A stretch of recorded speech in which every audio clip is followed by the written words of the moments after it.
Oh, I think it's still 9 You're o'clock. listening to the Beans and Dice podcast. Did we? A podcast Did we do it, about thing? how we Actually made it on time. On time? Look at that. Yeah. Oh, 9:01 now. Hey, folks, welcome to the Beans and Dice podcast, Thursday night live call-in show. I'm Carlos. I'm Rob. And we are the Beans and Dice podcast, Thursday night live call-in show, a podcast about How we game. And on Thursday nights, it's all about how you game because we take your phone calls to talk to you. And there's our man Wayne. He's out with the family doing dad stuff. Close enough, he Close says. enough. All right. Yeah. Like ticked over to 9:01 as we went on. So, yeah. Well, let's reset this phone call board. Woohoo. So back to 0 because we will open up the phone lines and take more of your calls. We don't get to start where we ended last week?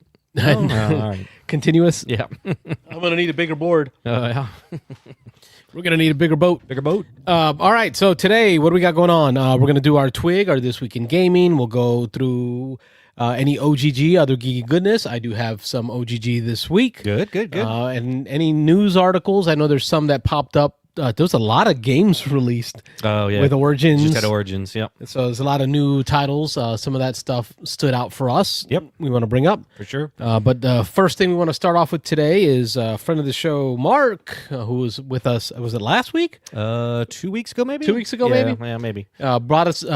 Talked to us about his game, Mafia Blitz. Yep. In Mafia Blitz, it's a drafting hidden role game, like Robert and I were trying. Yeah, we were just talking about it right before the show started. Yep. We're going to unbox this copy that he sent us. The Nice. plan is to play this copy at Dice Tower East. Yep. And then give it away, not to the winners, Yeah. but to a person that played. So as long as you played, there's up to 12. So we can get up to 12 people in there. Get a big game and put your name in a hat. Yep, put your name in a hat. We'll pull out a name, and whoever gets it gets to take home their very own copy of Mafia Blitz. Ooh, thanks, Mark. Appreciate that. Yes, sir. Mafia Blitz. It is a game for 6 to 12 players, 14 and up, 10 to 15 minutes. Mafia Blitz, draft, deduce, and survive.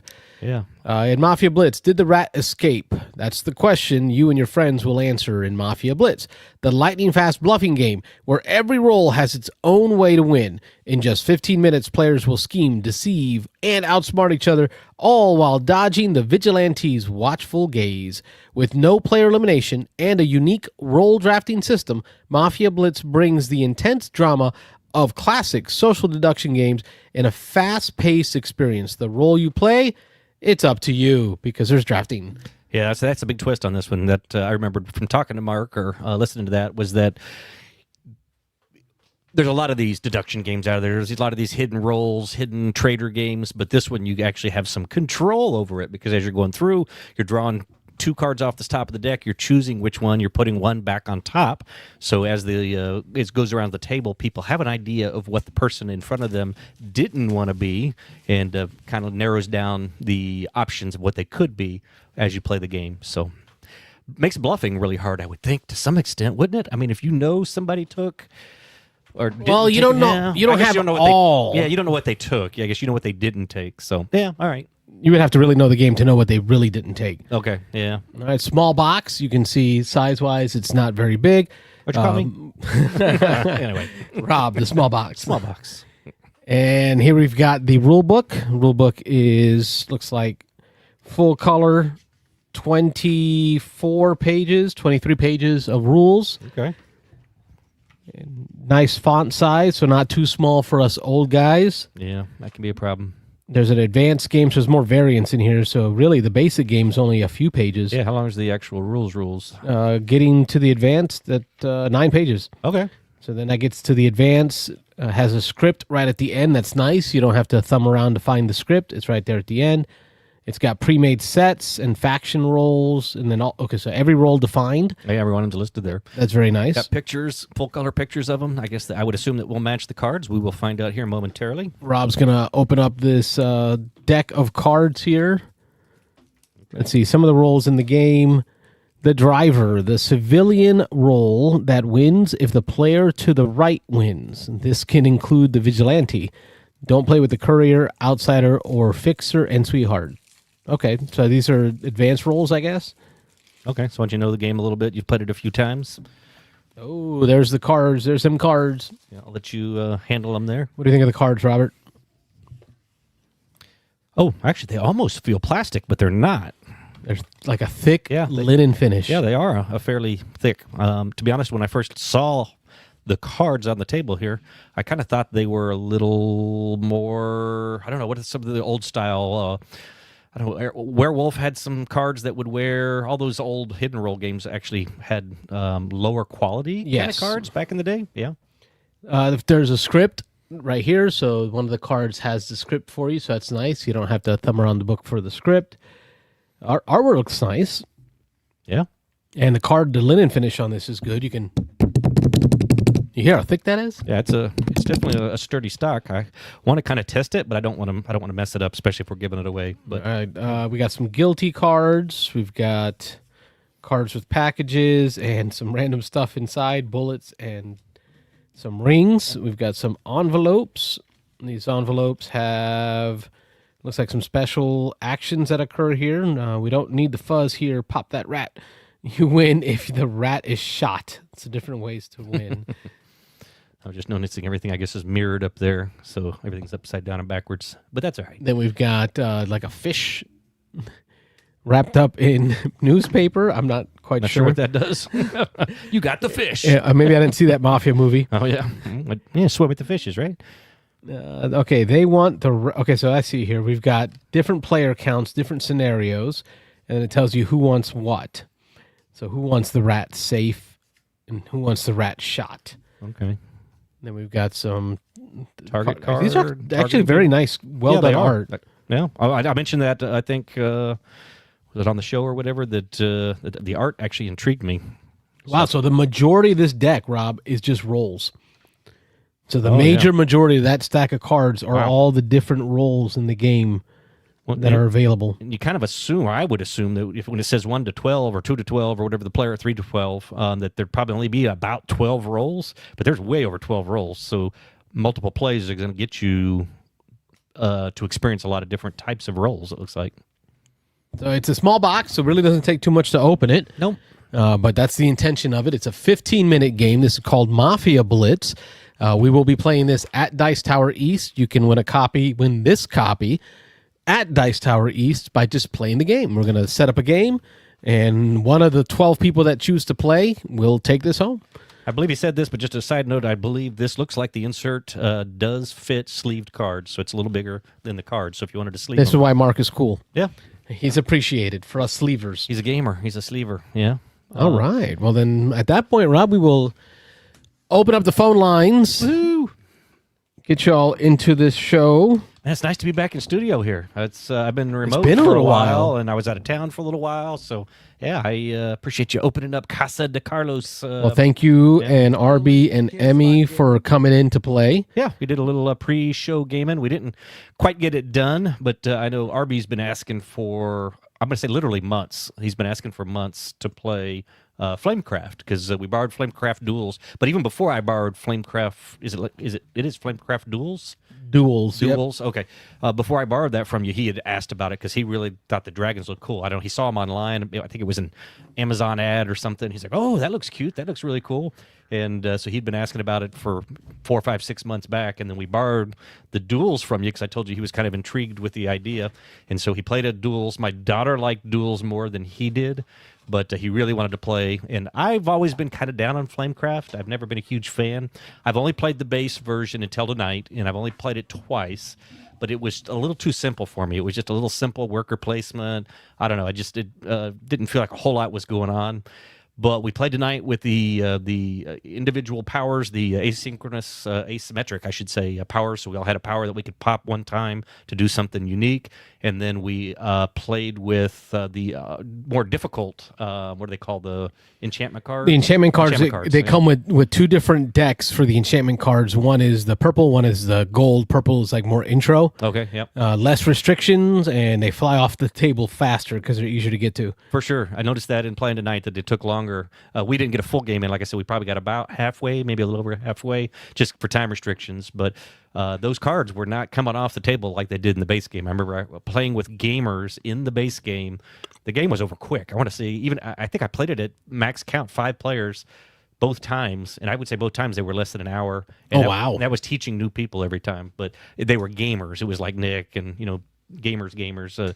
Dan I know played once, so those games went kind of lickety split. So anyway, But it also added the asymmetric one-time player pops. Yeah. The player ability. So that was nice. I haven't played with those yet. okay, I got to trigger it to get some points. I know we only played half a game-ish. yeah. But I did end with a higher score than you. Oh, So yeah. I'm gonna Okay. Want to ring that bell?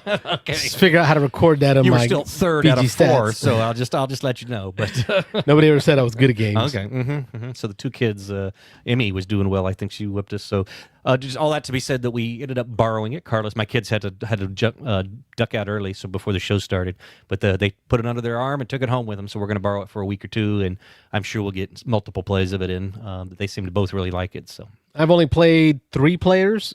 I played 2 and 3. So having both your kids there, being able to play it at 4, made it different. it did make it different because it opens up more shops. So there's more shops on the board. Yeah. But I noticed early game, there were not many shops where y'all weren't already there. Yeah. Yeah. So that was nice. It makes you make decisions on if I'm going to go there and give you something versus not. Yep. Absolutely. So. Yep. So that was a play of Flamecraft today just now. You trying to log that for a half a play? Yes, I am, Oh, you Robert. really, I'm you really logging got to it get for- in there that you I'm- beat me in Flamecraft. All right. Well, Well, I didn't win, so it's not going to say I won. okay. All right. But I got to log it. But I liked it better, definitely better with the extras. So it made it a little more gamey, a little more interesting. So I like that. But yeah, so like I said, we borrowed that. We'll get some plays in, then I'll report back on my plays with the kids here in the next couple of weeks. Any other games recently played for you, Rob? Oh, let me pull up my list here. So I know in the last week, one big one I can talk about is me and my daughter completed the new, I don't know if the second edition, whatever they're calling it, of the Arkham Horror card game. So we bought the base- 1.5? Yeah, something like that. Yeah, really doesn't change much. They redid some of the cards, probably some of the balancing. They introduced some almost all new characters. There's a couple of old characters from the old sets, but they've introduced new ones. I bought the expanded additional player packs, so we have 2 of each of the 5 types of specialties or whatever you want to call them. And we played through that. We liked it quite a bit. I already loved the old. Hey, got a call coming in already. Nice. I'll pause that thought. Beansanddice podcast. State your name. Where are you calling from? Hey, this is Nick from the Netherlands. Oh, we're hey, international Nick. again. Woo. How you doing? Good. How are you guys doing? We're doing good. Well, USA is currently 2-0, right? Yeah, 2-0. 2-0. So we're doing 2-0 good. Sure. How you doing, You Nick? mean the football? Yeah, Good. I call it soccer. Yeah. I'm uncultured swine. Oh, wow. I know between the three of us, Wayne is the football nut here. I watch it. I watch anytime the U.S. is playing. I watch a little bit Premier League, but not a whole lot. I'm not into it a lot. Carlos is definitely a newbie. We were throwing some names around from the U.S. team earlier today, and he's like, I don't know who that guy is. So I at least know all my U.S. players. I know the big names international. So I know that the Dutch are doing well. I believe they also are 2-0, maybe 3-0 now. I am absolutely not sure. I don't follow it at all. Oh, no sports ball for Nick. All right. I'll leave it at that then. Yeah. But yeah, definitely, it's hard not to be into it right now with the World Cup here in the States. So I think most people in the U.S. are somewhat involved with it right now. Yeah, it's the same over here, but I'm just trying to exclude myself as much from it. Sure. And the people I work with also are not talking about it. It's only once in a while when a friend mentions it. So Yep. yeah. But you recently had a birthday. I saw that. Thanks yeah. for posting on the Discord. Plug for the Discord.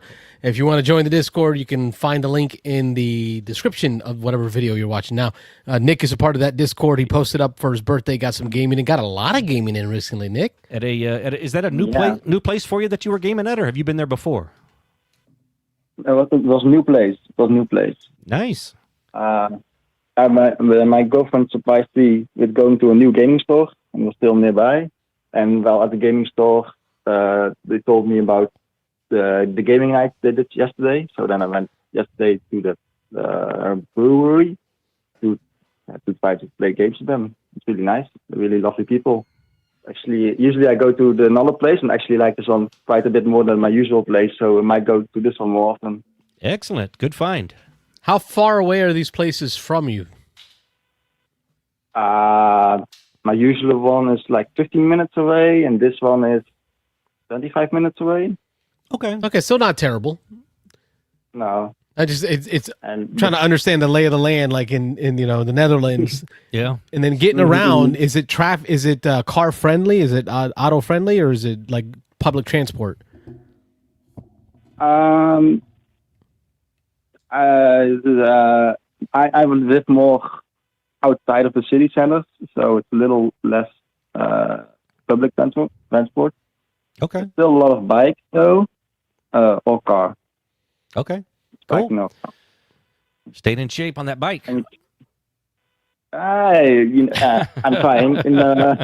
That's good. In a couple months, me and my friends are going to try to bike to Texel. It's one of the islands here. Oh, So okay. that's like 220 kilometers. So that's Did he like say 200? 150 miles. Oh, I thought he said 200. that's a lot. 150 miles. Yeah. I tried to drive a scooter from Tampa to Georgia. You didn't make it too far. I did not make it across the Florida border. That is a long way to the Florida border, but I wish you the best. good luck. Yeah, it's gonna be new for me too. So I'm not sure how good I'm going to do that. You'll see. You'll see. You let us know once that's done. Yeah, I'm curious what people thought of the fat Puerto Rican on the Vespa making his way to a Star Wars X-Wing competition. Yeah. Wouldn't let you out of the state. Nick, the show is yours. What do you got? I was just actually calling in for how DTE is going to be for you guys. Are you guys like all going individually? Are you going to carpool? Is family coming along? That's the best part about Dice Tower East. It is definitely a family-friendly con. Convention, yeah. Because of, number one, the location. So it is smack in the heart of the Disney part of Orlando. Yep. So you got like Universal Studios, Disney. You're, I think, 2 miles from Magic Kingdom, Yeah. their main park.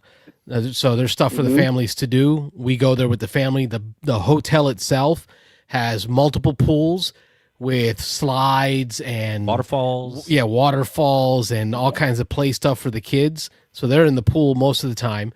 They even loan out sports equipment so the kids will Yeah. like Bicycle. check out bicycles and basketballs and fishing poles, yeah. and just have fun the entire time. So the families will be there. I'm heading Wednesday. You going Wednesday? I'm still not decided. I'm going to go Tuesday night or Wednesday. I'm off work Wednesday and Thursday, and then we have national holiday, 4th of July for us here in the States on Friday. Yeah. So that makes it a nice... From my house one minute. Oh, yeah. Nice long weekend here. So, I'm either going Tuesday or Wednesday, and then my family is coming up. Most of the family's coming on Friday, and they'll be there Friday, Saturday, Sunday. July 4th is on a Saturday, right? Yes, Saturday. I might have said, it is on Saturday. We actually, what I was thinking of is most of us get a holiday from work on Friday since it's a national Yeah, holiday. they falling picked on Saturday. the weekday either before or after the holiday, Right. and we get the day off. So that's what I was thinking. So most of the stuff here in the States will be closed on Friday in preparation for the holiday that falls on the weekend. The DTE will start on Friday. Starts on Or Wednesday. Thursday. Actually, I think they'll be there Tuesday, Well, right? actually, Tuesday night. Yeah, they actually are opening 2 of the rooms on Tuesday night for people to play their own games. But then the library and the big room will be open starting Wednesday morning at, I believe, 8 or 9 a.m. And it'll stay open, Okay. constantly until Sunday afternoon. I think Sunday, 2 o'clock, all the games have to be back to the library. And then I think you can game your own games until 5 o'clock on Sunday. But it was cool. A couple of years ago, the family and I, we stayed all the way through the following Monday. So Sunday night, after the Dice Tower was gone, they were all gone. They packed up and left. Yep. The family and I were able to go down to the lobby, and there were still a couple dozen people in the lobby playing games. So we met up with some other families and continued gaming Yep. through Sunday evening all the way until we checked out Monday. Like, so it starts like Tuesday before everything finishes, and people are playing all the way through Sunday evening into Monday. Yep. That's it. And Are you guys going to bring some of your own games? we are split. we are two opposites on this. Opinions on that. But. So I put a topper on the van, so like a full clamshell topper, and load it with games. Robert brings nothing. I bring nothing. I'm going to a convention. I'm playing their games. I want to play the stuff I don't have, I don't own. I do enough, and I do more of this than you do right now, but I do enough game days and things locally here where I get to play my games and play the games of other people here in our group. So when I go to like a Dice Tower convention, I want to play their stuff, the stuff I don't have access to all the time. And I'm more of, I like playing my games, my favorite games, and then finding other people who have that same passion for the games that I love and getting them to the table. And the reason I tend to bring my games is because I do things to upgrade them. I add like rule sheets in there. Sure. And it feels good to play my own copies because I feel like I could check the box on that. Like I played my copy. So we are two complete different mindsets there. Oh, yeah. And do you bring anything like to play with your family in the hotel rooms? That's the other thing. So like a couple of years ago, and this might have been 3 years ago, 3 or 4, I took Clash of Cultures Monumental Edition with me, and I taught it and played it at the con. But I also got to teach it and play it with my wife and Rob's daughter at the villa. I think we had a villa that year. Yep, you did. So we had the villa. So the families were together. So since it was already late at night, I played another game of Clash of Cultures and taught it to his daughter and my wife. So it's like, I like to bring games specifically for the family. And while he was doing that, I was down in the game hall till 3 a.m. every day playing games and then going back and sleeping for 2 or 3 hours and then going back down to the game hall and playing games. So, yeah, completely different there, too. Mm-hmm. I saw like game shows going on continuously or not? Is it just on? They're doing some now. They used to do more. Pre-COVID, yeah. Yeah, pre-COVID, it was run in a different way by a different organization. It was just they borrowed the Dice Tower name, so I guess they just paid to use the Dice Tower name, and they had many shows. Oh yeah, we used to love it. They did top 10 shows. They did events, paint and takes. They would do tournaments. They would do game shows. Yeah.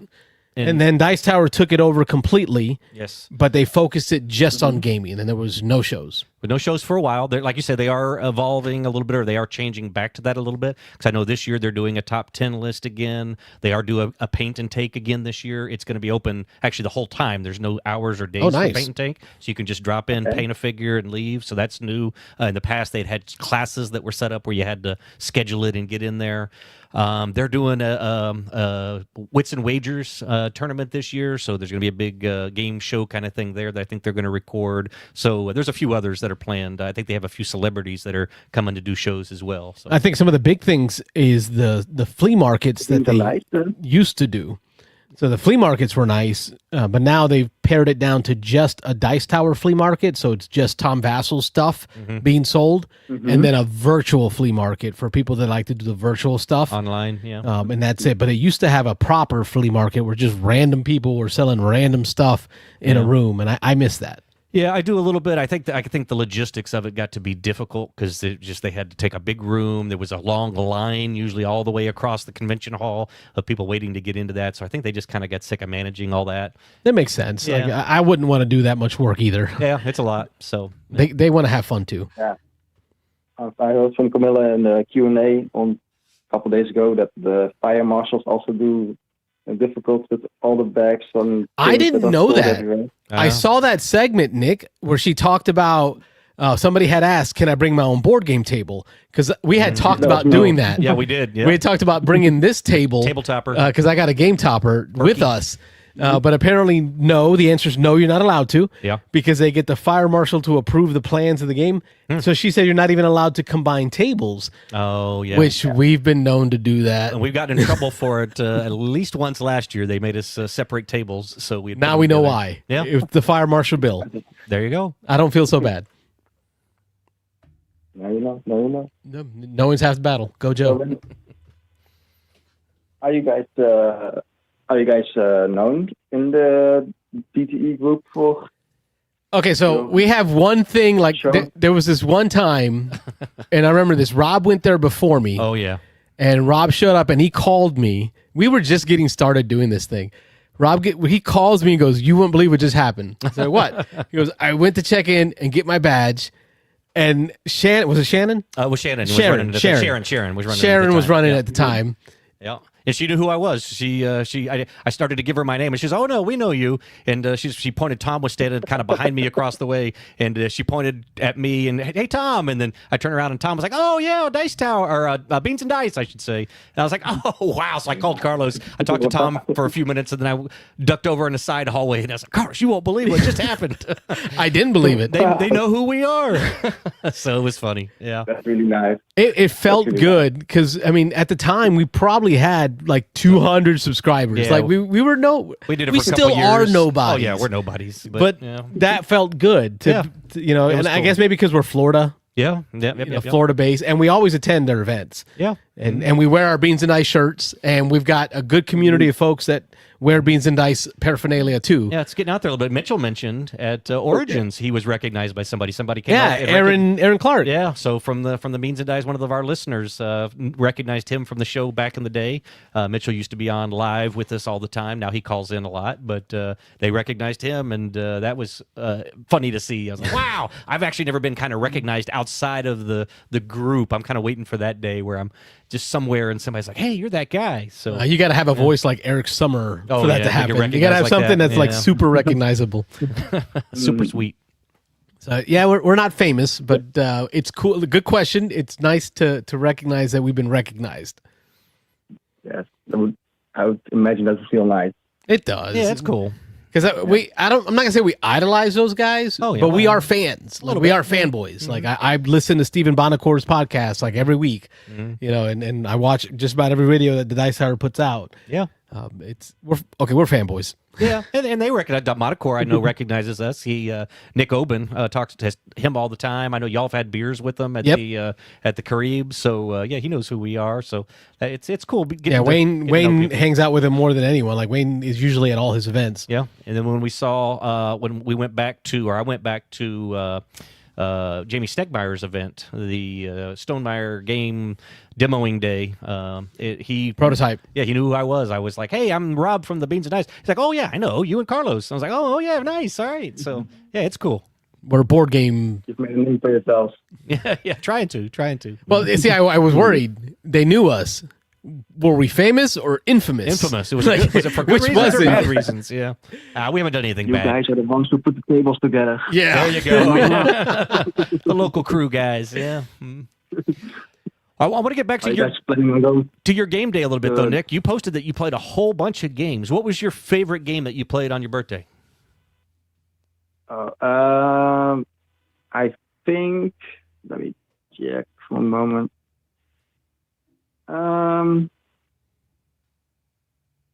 I think the gang. That's a good one. It was not my first time. I played it in was it February for the first time, and not after that. Mm-hmm. And then I just wanted to introduce one guy to it because he's usually a gambling kind of guy. So I wanted to show him the co-op variant. Yep. And then he also really liked it. Asked to play it again, and then we went to do something else, but they asked to play it again. And then we did something else, and then they asked to play it again. So they were really loving it. It can get addicting. I just And bought a they played copy. it. Yeah, I didn't expect it that they would like it that much. You know, I enjoyed it, but the enthusiasm just made it that much better. Yeah, the co-op aspect of it, I think, is cool. A lot of these little card games are usually competitive. You're playing against everybody, but the co-op part of it, the fact that it comes with these cool poker chips. Carlos is unboxing his copy of it now, but the poker chips being in there is always cool. Any game with poker chips is cool. I like just the tactile feel of that. Even though you're not doing much with them, you're just claiming them off the table and then sliding them back when you're done. But and then it's super cool. I bought a copy, even though Carlos has a copy, Wayne has a copy in our group, so I could borrow it anytime. But I got one because I know my dad is really going to like this. He grew up playing cards. He plays poker all the time. So anybody who knows poker, I think this is an automatic hit. People love it. But Nick, how do you feel? And again, it was a hit with my family too, with the poker aspect of the boys, Yep. me and my sons. But like, how do we feel about spending all that money on a deck of poker cards? And we have chips. There's some chips. Nick, I know you got chips. I got chips. I know you got chips. Everybody's got chips. Maybe. But I mean, we effectively spent $20 on stuff that's already in our house. Amazon Prime, $12.99. How does that feel to you? I don't mind at all. I mean, I feel like it's really nice package. It's really nice quality. It looks nice. I don't. Yeah. I mean, I have many card decks. I was before when I was in board games. I was into card decks, so I had all kinds of variety.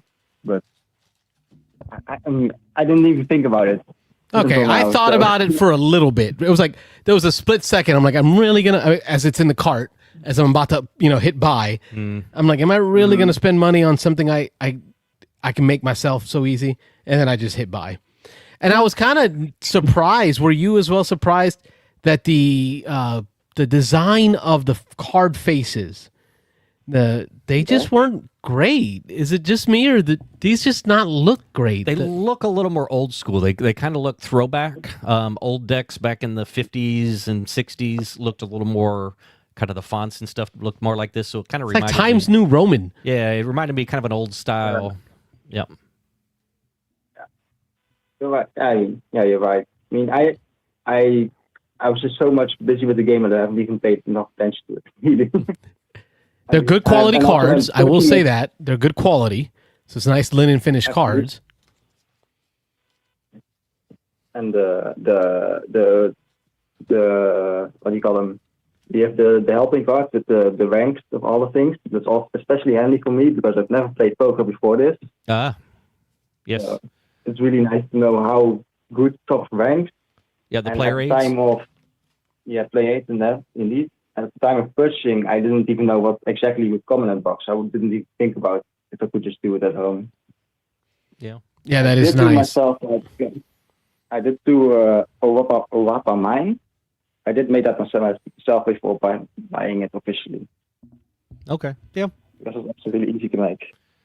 Yeah, I mean, the only thing that's here that you don't really easily get just making your own would be the player aid. But if people know poker already, they know it. Although when I played, every game I've played of it, somebody wasn't real familiar, so we had to pull out those player aids. And then there's the little bonus cards. I don't know what they call those. The ones that do good stuff for you when you lose. The boons and the Banes. So those are cool and interesting. But I guess you could go online, look them up, print them out on your own if you wanted to. But yeah, I have no problem. No, I think it's still a good buy. It's a good game. The kids like it. It's easy to teach for anyone that's played poker before, and anyone who's not can get on board pretty quick. Good call out with the gang. I talked now for more than 20 minutes, so has it been? Say goodbye. Time flies. Sorry, brother. Yeah, thank you for calling in, Nick. Yeah, don't be a stranger. I will be making my way back to the post office. I went to the post office to try to figure out how to ship him some stickers and stuff. And they told me I needed custom forms because it wasn't a letter. Customs forms? Yeah, because I have to declare the value of the stickers. Okay. Oh, wow. Interesting. Okay. I'm like, okay, so now what I guess I'm going to have to handwrite him a letter and then sneak some stickers in the letter. No stickers in here. No. It's just my pen pal. Yeah, absolutely. That's what you got to do, man. If it's just stickers, put it in an envelope and mail it. That's what I'm going to do. Yeah. Because I went up there without an envelope or anything. I'm like, I got these things. I want to move them from here to the Netherlands. Like, okay, what are the values of that? I don't know. You have to declare the values. We wrap it up with Nick, but just anybody who's just listening, so we just got joined by Wayne. He just popped into the show here. So, hey, Wayne. So, Wayne, say goodbye to Nick. Nick, say hi to Wayne. Hi, Wayne. Hey, man. Thank you, Nick, for your phone call. We appreciate you, brother. International. Thank you for your time, and have fun at DTE next week. Yes, well, we won't be on next week. We'll be back the week after, and we will post some videos while we're there, though. We'll go live. So to make sure the bell is on for YouTube, so you'll know when we go live in the middle of the night while you're sleeping. Yep. Yeah, exactly. 3 a.m. over there. You're going to get an alert. Yep. Good night, Nick. Thanks, Nick. Good night. Bye-bye. Bye-bye.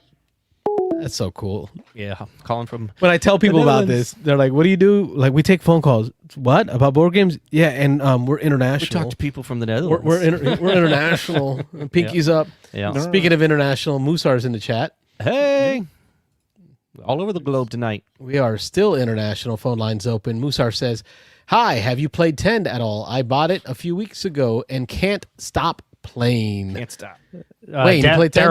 Daryl has it. They played it at the game day 2 game days ago. Did they? It was a big table hog. It is a big game. Yeah. And it's like that. Stamps and stickers and Yeah. abacuses and all kinds of writing utensils. I don't know. Yeah. No, it Color looked like, it crayons. was like a giant roll and write with like Mhm. props and stuff. It looked interesting. Yep. Oh, Mr. B. Yeah, you Bob just put declares Ma- it 0. Honestly, just get like a birthday card, put a couple of stickers in the birthday card, and say I'm mailing him a birthday card. There you go. Oh, that's even cooler. You I like could- that idea. He just had a birthday, so yeah. Yeah, you know what? Let's do it, Wayne. I will bring Birthday a birthday card to Dice Tower. We will We can all all sign it for sign it. Nick. As many There you Beans go. and Dicers as we can get There we go. Mitch will to be there. sign this Yeah. card for Nick. Yeah, we'll throw From- a couple stickers in there for 5, and then mail it. And then Perfect. we'll mail a signed birthday card to a man I've never met Or you get on that. in the Netherlands. I'm going to tell my grandkids about this. Oh yeah. That's going to be awesome. Netherlands clinched the group today in the World Cup. Okay, so 3-1 3-0? win over- 3-0 over Tunisia. I asked Nick. He didn't. Hello, know, Ben. And Nick's not into the Oh. soccer. Yeah, Yeah. soccer. Come on, it's like they're like I don't know. The Netherlands soccer fans are probably Yeah. top 2 or 3. Some of the the- craziest ones out Oh, there. they're the best. It's either them or the Scots. Either yeah. or. Nick's on board with the birthday card idea There you go. from the swamps of Florida. Yeah. It'll be a little sweaty, but that's all right. Oh, you didn't miss a whole lot when we were just talking to Nick there for the last 20 listened minutes. The whole way. Oh, have you? Oh, okay, good. Okay. Yeah. So We opened up on Mafia Blitz. We're going to give that out at Dice Tower East. So hopefully folks will actually play because, Rob loves a good social deduction game. I love a good social deduction. Yeah, my comment here was, I bring a few games. Carlos brings a ton. Rob brings none. I bring a few. Yeah, so you're in the middle. And Yeah, actually- Wayne's they're actually- usually in the middle of us. I bring a few. Like I try to bring ones that you can't get other places. Like Harvest and Comic Hunters when it was bad. And then they're actually doing 2 top 10 lists this year. Are they? Oh, yeah, Yeah. that's right. I don't remember what the subjects were. Did they release them already? Or Yeah, they did. They talk about them in the thing, but I forget okay. now what they said. I haven't One of seen them- the show thing So yet. they're doing 2, and I think isn't Joey doing his magic thing again? Maybe. I know there was a couple other shows they were doing. I couldn't remember who was all there, but yeah, there's going to be a decent amount of stuff this year. So they're getting more back to the old way, which I like. A lot of people aren't interested in that. A lot of people are like, I'm just there to play games. Which Well, is fine. if there's 3,000 people there, there's going to be 200 or 300 Oh yeah, that are into maybe doing a show. So Yep. if you have a small room, I think part of it was 2-3 years ago they didn't have the whole convention center space, so I Right. don't know if they had space for shows, but now Yeah. they kind of have the run of the house. They have the cheerleaders finally left. yeah, the dance competition or whatever it You was. hear yeah. their techno music from miles away. Yeah. Their electronic dance music. They're gone. Nick continues the conversation on the footballers. They are Yeah. definitely crazy about football, Oh yeah. but that is also what is pushing me off of it more. Uh, I could see that. They have this. Do you want to be like associated with hooligans? They're not hooligans. They're super party people. in But Dutch, yeah. they have the Dutch have 2-decker buses that they ship to all the things. So they literally ship the double-decker bus from the Netherlands to Texas. Yep. And they drive it to the game, and Yeah, then they follow it like they 2 follow it, miles. and they do this dance, this left-right dance. It's awesome. Yep. Oh, I got a good question in here. This might be a plant. Have y'all heard of Blood Bowl? Never. Oh, Never heard of it. Look at all these patches, brother. I wonder who that is. Look at this. Yeah. Look, I got my Humans patch. Let me put on my glasses. Yep, to I got see my Chaos Cup patch. Who's sidetracking him? I got Like the Captain- Blood Captain Bowl Obvious. community patch, 10th anniversary. I got my CV, Charlie Victor. Oh, I love me some Blood Bowl. And yes, we are hooligans. Who did you pay to bring up Blood Bowl? I remember I remember wifey came with me and the family to Cocoa Beach for a tournament, Three Kingdoms. TKA. Anyway, middle of the night, like we're finishing up games, and then like outside the room, they're like fist fights, Oh, yeah. glasses being broken. Like Wow. these guys, they party hard. Cut you. These Blood Bowlers party It was hard. it was celebrating. I thought it was like people upset about their Blood Bowl matches. A little bit of both. Oh, okay. Mr. Or Ben says Scott's Army is supposed to be in Dunedin this Yeah. weekend. So the- I hope it happens. They, Wow. they Is that they had a game. the Scottish? Yeah, well, yeah, it's the Scottish fans. They call them the Tartan Army, and they just had a game yesterday in Miami against Brazil, and it didn't go so well, unfortunately. Oh yeah. But they were talking about trying to get some of it, watching those guys on YouTube and their reactions to stuff. Like Carlos, they had video of them getting off their first game was in Boston, and so they were getting off the plane in Logan Airport, and they were complaining that they ran out of beer on the flight. Mm-hmm. So they had Didn't to they? drink wine. Wasn't this the instead. group that got in trouble in Miami because in Boston they were apparently taking cones Yeah, and that's like a putting them thing they on the do. heads? That's like of- a thing they do. That's a like good thing they do. That's But like then they do when they that got to everywhere they go. Miami, the Miami Miami people- police were like being for, jerks like, about it. a hot second, and then the Miami mayor was like, "Stop it." Okay, good. People- Wow. yeah, Glad to hear it. yeah. They're That's having like a thing fun. they do. They put cones on the heads of statues as like a. It's like a. It's not trying to make vandalism, them it's know- just not- fun. no, it's just fun. They're hilarious. Just a cone. Yeah. and they drink a shit ton, and they're fun. They like But yeah, drinking. they drank Boston bars out of beer. Yep. Certain types of beer. Like, how bad do you have to drink the Irish City out of beer? Yeah. The Bud Light kept flowing. That's from what I'm wondering. Like, understand. did they really Oh, yeah. drink them They all still out of all They drank beer? out of good beer. They drank. Yeah. All the good stuff. Yeah, all the hard stuff. Yeah. But El Capitan Obvious says, I know there's an L in front of Captain Obvious. So would that be El Capitan, like Latino? Maybe. Oh damn! I couldn't see them. Are y'all going to Chaos Cup this year? TKC that's what it was. TKC, Three Kingdoms Championship. No, I still have small kids, so I was big into it. Then I had my fourth and fifth child in the last 4 years. So it's been a bit hectic with family life to kind of reset the balance. So I haven't been able to do all my tourney stuff, but I did get my third season box set in, and I'm in the midst of painting my 1990s humans. So I got a set of the 1990s humans so I could run them. So I'm currently actively painting my humans to build 2 good human teams to teach. So I'm not in the tournament scene. I'm not back in the tournament scene. I am, though, getting into third season. I tried to get Rob into it. He just couldn't do it. I tell you what, Carlos, if you have 2 armies, you can teach me during Dice Tower. I'll play a game with Yes. Ice Tower. Oh, come yeah. on. Listen, I I mean, beat you I'll in play a that. game No. of Isle of Cats I know. while playing Blood Bowl with the person behind me. I Another had 2 table. games going on at the same time. Yeah. I mean, I give it a shot. I don't mind learning something. If you like football, like the same emotions that you get by the end of it, Tom's gonna get mad because we're gonna be putting cones on people, and No. You're not going to be able to get 100 games in with Mitchell if you play 3 Jesus. hours of Blood Bowl. That's some Well, crazy that's sauce right there. insane.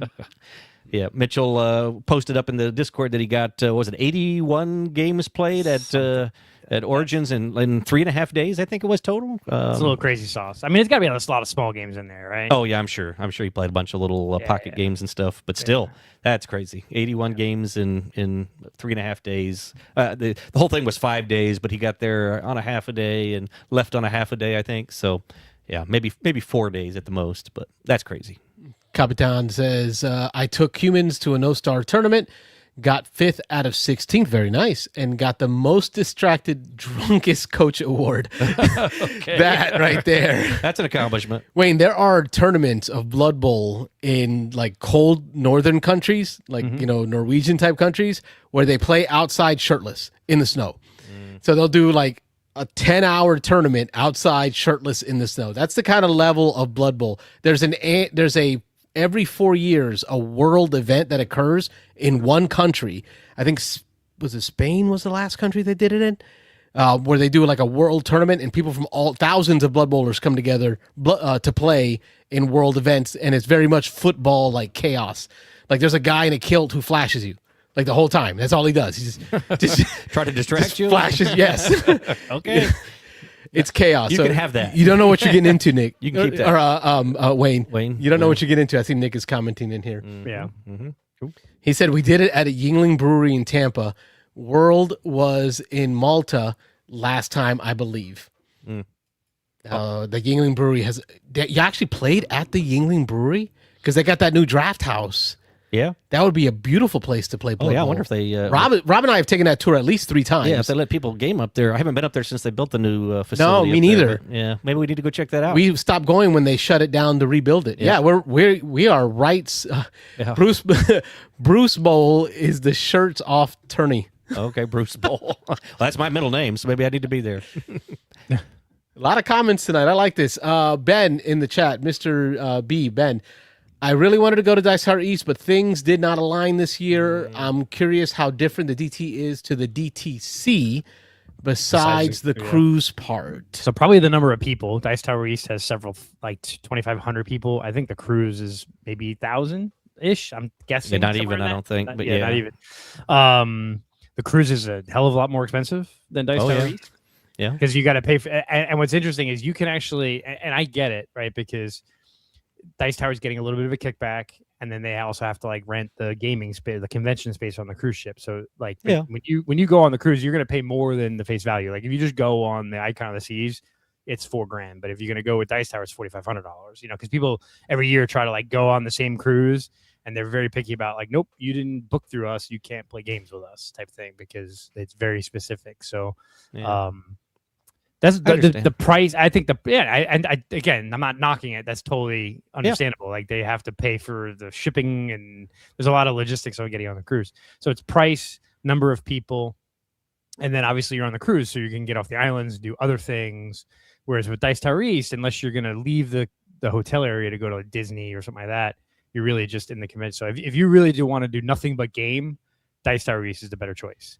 If you want to bring your family on a vacation and game while your family's on vacation and do things off of a ship, then Dice Tower Cruise might be better. You know. Oh, and I don't like boats. We do that at East. I'll do that at East. Because I think that East is also for that. Yeah. Like I'm not doing the whole con the entire time. For example, Saturday we're doing Disney. We got Blizzard Beach Saturday morning, so we're gonna go do the water parks. And then Saturday night, I got a campsite at the Fort Wilderness so that we can enjoy the fireworks at Fort Wilderness.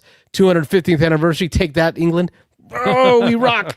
So that's going to be amazing because it's so Dice Tower East can be both, Wayne. It can be a nonstop con and family event. And family event. That's in the Disney area as opposed to the cruise. I mean, yeah. Which is only 2 miles away. Like Disney is like 2 miles away. It's beautiful. I'm there to game, man. I'm gaming. Yeah, I'm there to game. That's all I'm doing. Head down. I'm there to make memories. Game. Fun memories. Nick in Netherlands says heat wave going on over there right now. But then he also talks about the cruise.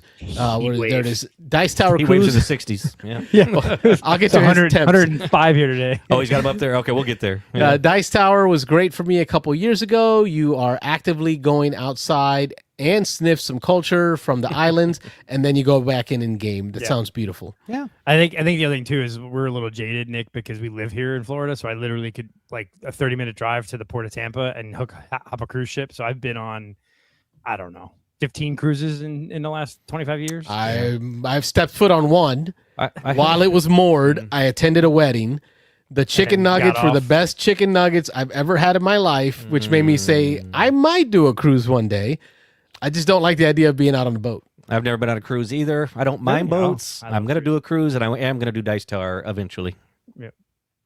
We're doing I've already got my next year's cruise book. We're going to do Alaska again. Oh, nice. Nick says it was a heat wave, but he had to install some stuff in an attic, and it was 125 degrees Fahrenheit in there. That's horrible, brother. That's crazy. Yeah. We have OSHA here in America to protect the employees. If I have to do something in my attic, I'm like, I'll wait till December. Yes, it can wait. Whatever it is, dead raccoon, leak in the roof, it can wait till December. Beans and Dice podcast. State your name. Where you calling from? Hey, this is Joey from Colorado. Joey. How are you, sir? How y'all? I'm good. How y'all doing? So far, the night has been Dice Tower East as the main topic as we prepare to head over there next week. What you got going on? I'm jealous. So we are feeling good. Yeah, I know how you feel. My daughter's here. She wants to say hi. Hello. Hello, daughter. welcome. Hello, daughter. Welcome to the Beans and Dice Show. What's your name? Lizzie. Alyssy? Lizzie. Oh, Lizzie. Lizzie. I'm sorry. Why? Got it. Hi, Lizzie. Hi. Is your dad cool, or do we just think he's cool? I think he's cool. Yeah, he's good. All right, That's good. Lizzie approved. Okay. All right. I appreciate all the love right now. The show is yours, sir. Well- What you got, Joey? Well, thank you, sweetie. Well, just like you guys, I'm getting ready. We're going out of town starting tomorrow. So we're headed on a road trip to California, Ooh. and then we'll be back, after the 4th of July. So I'm jealous, though. I want to go to one of the dice. I think I want to go to the West just because it's such a short trip to Vegas. I mean, by plane, it's an hour maybe. Oh wow. So Well, we got a couple of people that go to West every year, so you can always join up. Yeah. We got some representatives. Mike's been going for years from our West Coast Seattle location. Oh, nice. One Mike, one game? That's the one. That's the one. Okay, awesome. I haven't seen his shows coming up on my... He took a couple week break because of some business travel for his wife and some other stuff, but he had a show this week, and I think he's going to do one next week. Oh, okay. Right on. Well, thanks for the update. Yes, Carlos, I did see the new version of Blue Moon City. Yes. I am super happy for people to have that. And I saw also, I think the picture is just a mock-up. I don't think those are actual components, but already I like the color differentiations much better than the CMON version. Yeah, that's we what gotta go get gas. they kind of muddied everything up in that version. Yeah, and it was good. I told you I already replaced it with the original, Right. but the reason why I was hemming and hawing on the other version that I had, the later CMON version, was because it had the tiles that were like expansion tiles, Right. and I don't know if all of them were the same, but I think they were just warp spots at the edge of the map. And I think every other tile was the same, if I'm not wrong. And for me, that just didn't seem appealing because, part of the fun of that game is using your cards to get around the map and, that angst because of that, So I could be wrong about all those, but whenever I had both of them in my hands, I was looking at those expansion tiles. I was like, you know what? I think those actually aren't even something that's desirable for me to hang on to. So, but I did want to weigh in on your question earlier. We're going to get gas. I'll stop at the gas station and I'll talk to you guys for a couple minutes. The international caller, Nick, yep. this one right here. Was he from the Netherlands? Netherlands. Yep. Yeah, and he was asking you guys, do you guys take or do you guys? Oh yeah.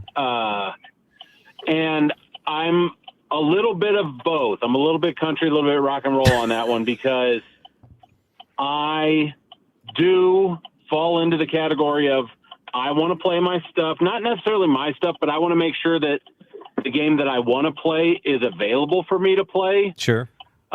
One thing that does weigh into that is what you said. Yeah, if you want to play it in your room later, you got to have it, right? Well, yeah, because the rules at the con are you can't take it out of the game area. Right. But you're also going to buy new games, which- and we have the games I'm getting at the flea market, so I'll have games. You are going to buy new games, so I could be convinced either way at any time, and I'm not dissatisfied with either answer. But I will say, conversely, I've been on. This is just something I've learned over my years of tripping. I will overpack, and then I will find that I never played the game that I brought. 100%. Agreed. Every time. And once that happens, 3 trips in a row and you've beat up the box from it being in your luggage, you've taken up space that you could have brought back a different game with. Mm-hmm. So that's a little bit of a therapy session this time I am bringing Rebel Princess, which I just picked up. Super game. small, right? Yep. And I love trick takers. And I got my nieces there, so I'm hoping that we'll get to play a few there.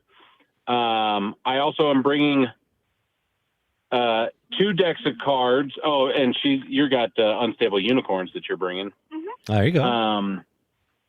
But I also brought 2 decks of cards because I want to learn Pinochle. Oh, okay.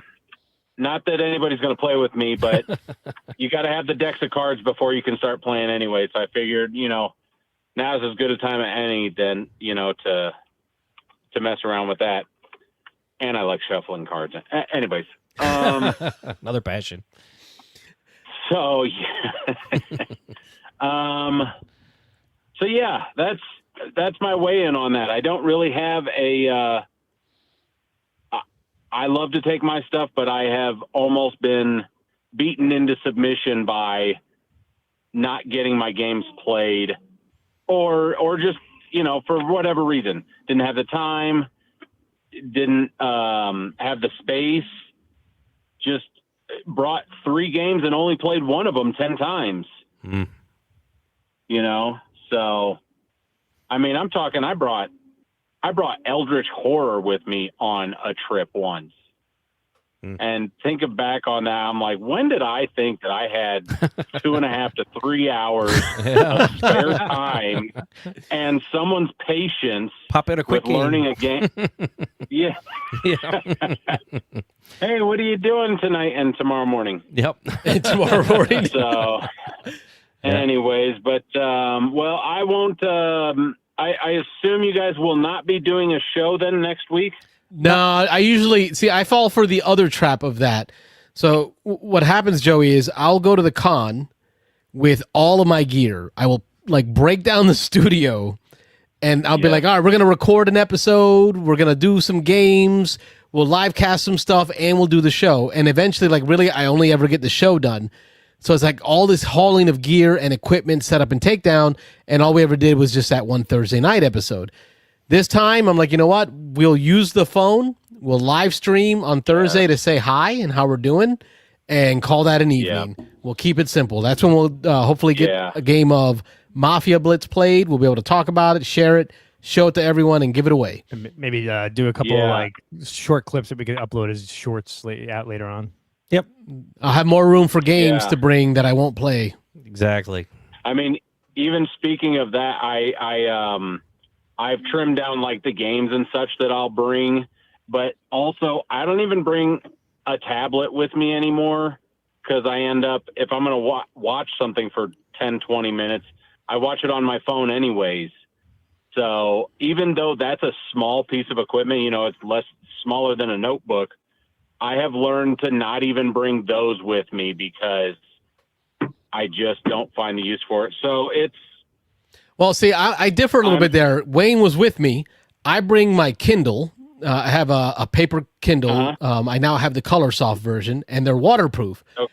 I have all my rule books on them, so I'll be at the pool with the kids and the family while reading rule books, watching the little littles, right? The little littles that are just floating around.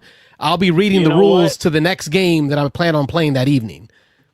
That absolutely is a legitimate use for it. I don't disagree with it. I'm literally dunking it in the water, reading the rules. I love it. All right. Well, I better let you go. Drive safe. Make it to California safely. Oh, you want to tell them bye too? Thank you. We will. Lizzie, you want to tell them bye-bye? Bye. Bye, Lizzie. Bye, Lizzie. Have fun. Enjoy the 4th. Yep, I will. All right. America. Check you guys later. Thanks for calling. Bye, Joey. Bye. Bye, Sean.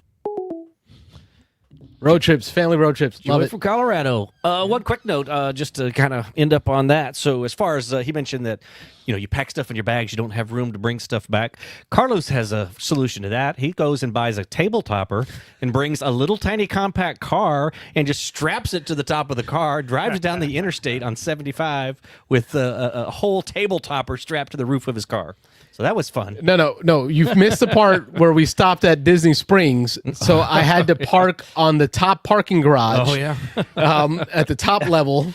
So, because the high level to park the car at Disney Springs parking garage where we ate and then continued our way with a table topper strapped to the car outside. Yep. That's taking chances. Berkey's a good man. He sells good products. Yeah. It survived. Yeah. We got to work our way back through some comments, I think. Ooh, more comments. Yeah. I'll work backwards here. So Nick was asking if we're going to the Tom's 50th thing. That's like right around August. Oh, isn't it? yeah. I want to say it's like that. right around the start of the school year, and there was like no way that I. And it's going to be down in Miami. No, it's in Naples. It's at the Naples Grand. That's right. It's at the Naples Grand, which is a ridiculously awesome resort. Like I was like, ooh, because I've had a bunch of conferences there for work, and I would go in a second, but I want to say it's like right around either the start of school or some kind of big time period for us. So yeah, and I was already doing retreat. I've done retreat the last few years, so I'm going to continue going to that. I've done East, and it's like right in between the two. So I think it is like August or something. So just 3 back to back to back like that in 3 months was just too much. Me telling everyone, make sure you give us a thumbs up. So there you go. Hey. Wayne keeping the comments flowing. Yep. Aaron Clark, new edition of Blue Moon City. Yes. Question mark. Rethemed. Yeah, rethemed. So not quite the same, but a little different there. Yeah. Let's see. Nope. Oh, initial thoughts. There we go. Initial thoughts of the Duel and Medlock announcement. It looked interesting. I don't own either of the games, so I have no interest in it. I don't own either. I've played both of them a fair amount. I like. Okay, Scythe, the I'm not a weirdest fan. thing that stood out to me was, and I'm trying to grok this in my head, so maybe Aaron can help me. Is it really that one player's playing Scythe and the other player's playing Expeditions? That's what it's supposed to be. And like there's a thing in the middle that's happening between the two of you. Some interaction. Yeah. Some kind of like interface that connects these two streams into one. Yeah, it seems like it's an efficiency thing. Whoever can be more efficient playing their own game by themselves. Looks like it's pretty difficult. It's not an easy 2-player game. He said it's so I don't know. I think if you're a fan of Scythe and Expeditions, this is a no-brainer because it has expansion pieces. Yeah. Extra stuff. If you don't own both games or one of them at least, I don't know. This is like a love letter to fans of Scythe and Expeditions. Yeah. Mm-hmm. Nick was just commenting that he thought that 1,000, I guess, per person at the time. It's a lot more expensive than that now. For the Dice Tower cruise, yeah. Because now the last one they did was on the Icon of the Seas, which is the mega ship that I just went on during spring break. It's not cheap. Last time I looked was a couple years ago, and it was U.S. score. It's only 3 minutes after 10. Who's playing? USA Turkey. It's on the other TV. I thought they started at 10 Eastern.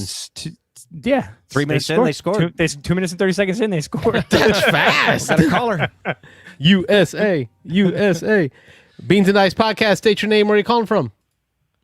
Hey, Rob. How's it going? It's Cody from Alabama. Cody from Alabama. Welcome back to the show. I am alive. The tornado did. We've had some bad weather headed that way and the Northeast today, too. Yeah. Every night has been like really, really bad weather. We got a little worried when the call dropped. He's like, if the tornadoes come, and then the phone hung up. And we're like, wait, we lost a viewer. Our subscriber count just went down. So I actually had 3 questions. Number one, I've never been to a really big convention, and you guys went to Dice Tower East, right? Or yes, I've been almost all of them. I missed the first 2, but I've been to the last. I've been the last 3 8 or 9 4. or 10. Yeah. Cool. So this is interesting because I'm assuming that all those hundreds of designers and whatever, they hand out free promos, or if their game has come out already, they hand out a promo, to play the game. Because in fact, I've had a good friend, he brought me back a promo for a game, like a little card. But how do you feel about? I saw that there's someone on the Geek Tower, the Geek Market, whatever. He had like snatched up all the promos and was selling them. Yeah. I mean, I've seen that, and I was like, okay, I can buy a promo for, I don't know, we're gonna say something crazy like Tiny Towns or whatever. And then suddenly that guy has like 50 promos for sale. I mean, that's kind of pushing it a little bit, right? Well, there's some people that if you back the Dice Tower promo, like you can rack up promos pretty quick. And I know there are people who own game stores that sell a lot at the virtual flea market. And so I know there's one like Barb and Carl, every year they are selling hundreds of stuff. Yeah.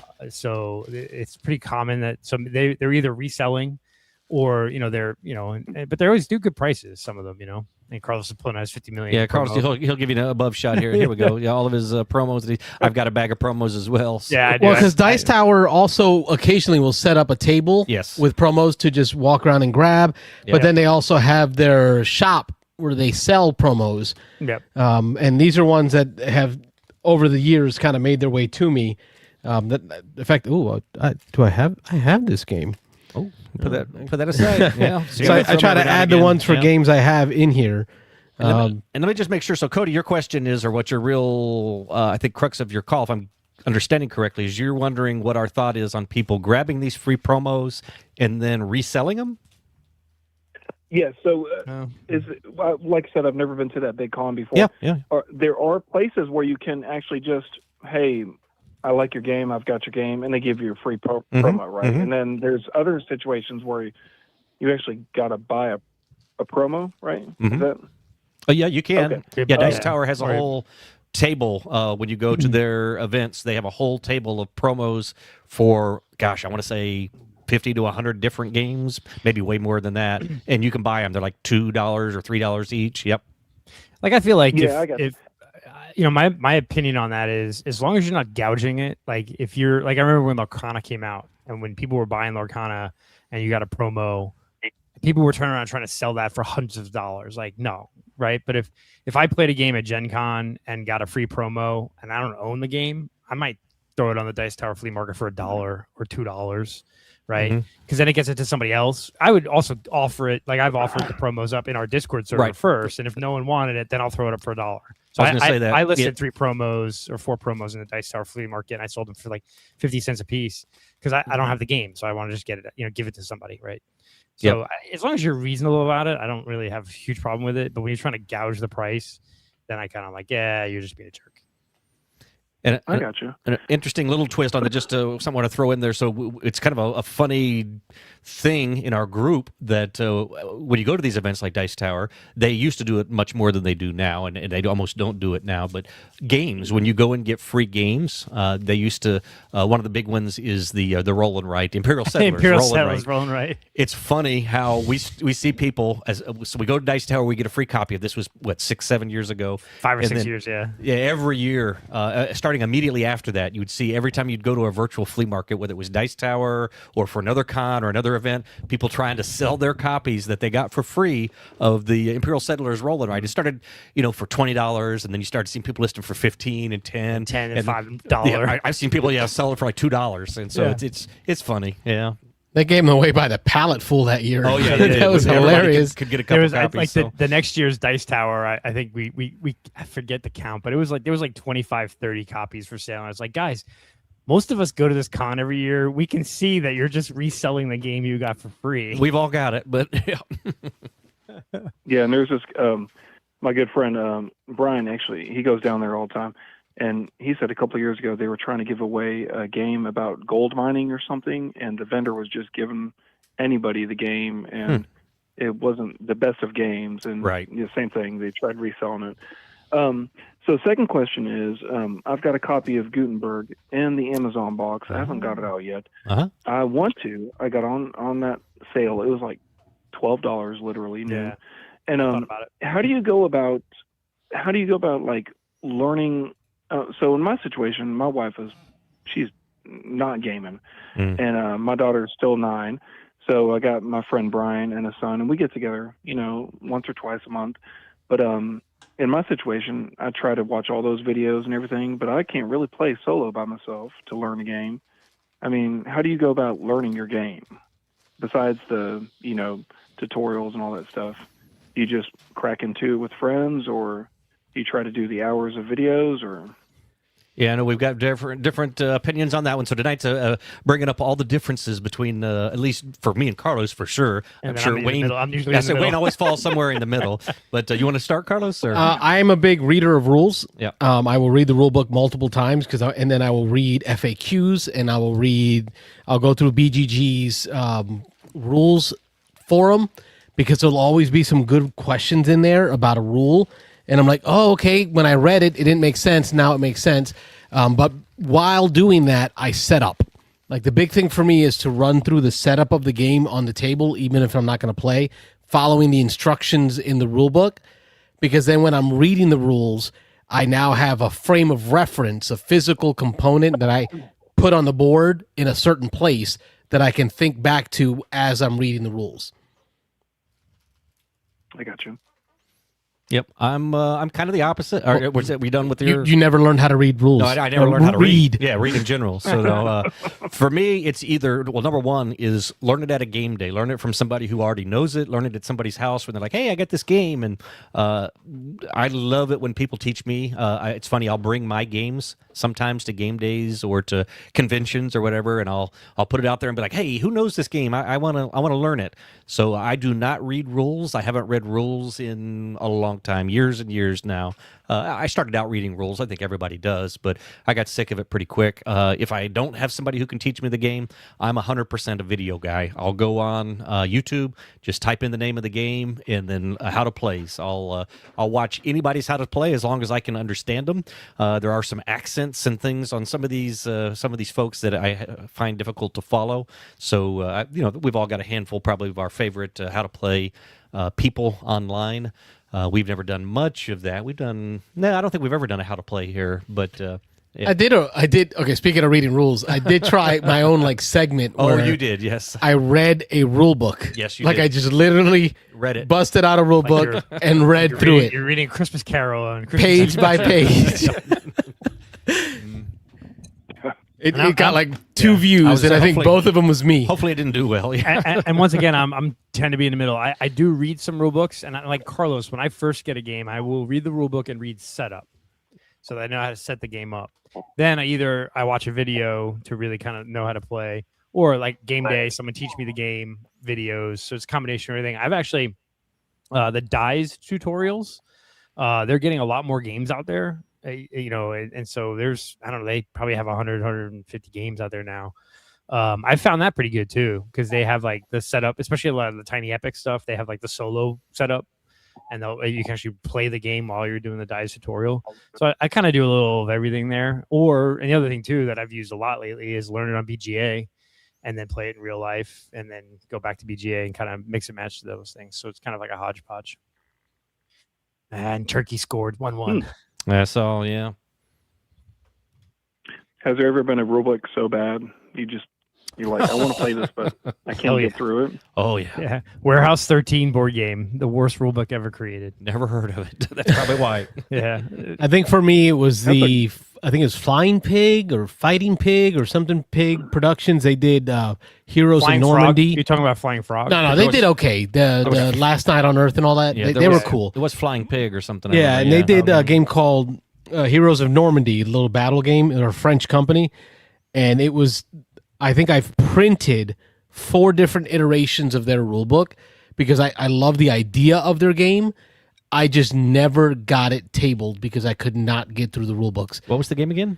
Heroes of Normandy. Yes. Okay. All right. Yep. I remember that. I had the wooden blocks. We tried almost like Stratego style. Yeah. I set up my blocks on my units. You can't see the numbers, and then we're going to activate them based on the order that I set up. So you'll know what I am activating. You just don't know what order I'm activating it in. Mm-hmm. And it has cool artwork. It's a top-down miniatures feeling game. We played that, but it's square. But the rules were so bad. Well, they redid it. Wasn't that a big deal that they redid it 2 or 3 times? They just came out with another one, a Pacific one that just went on Kickstarter. They've been doing it for 20 years.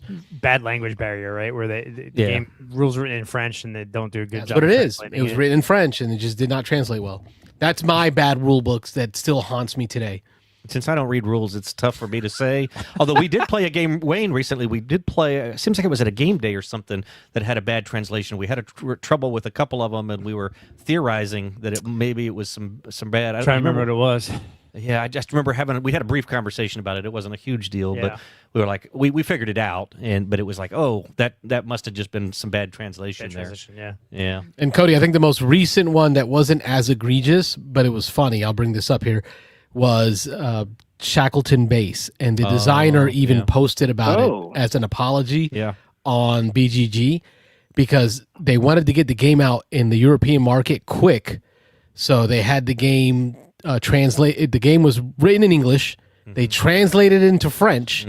And then when they wanted to produce it in the States, instead of just using the original rulebook in English, they retranslated the French version into English. So English to French, back to English. So it gets screwed. There was very much confusing things. That's what I was thinking of. Yeah. In other words, the Shackleton base that I just bought from the Dice Tower Flea Market, do I need to print out a different rulebook?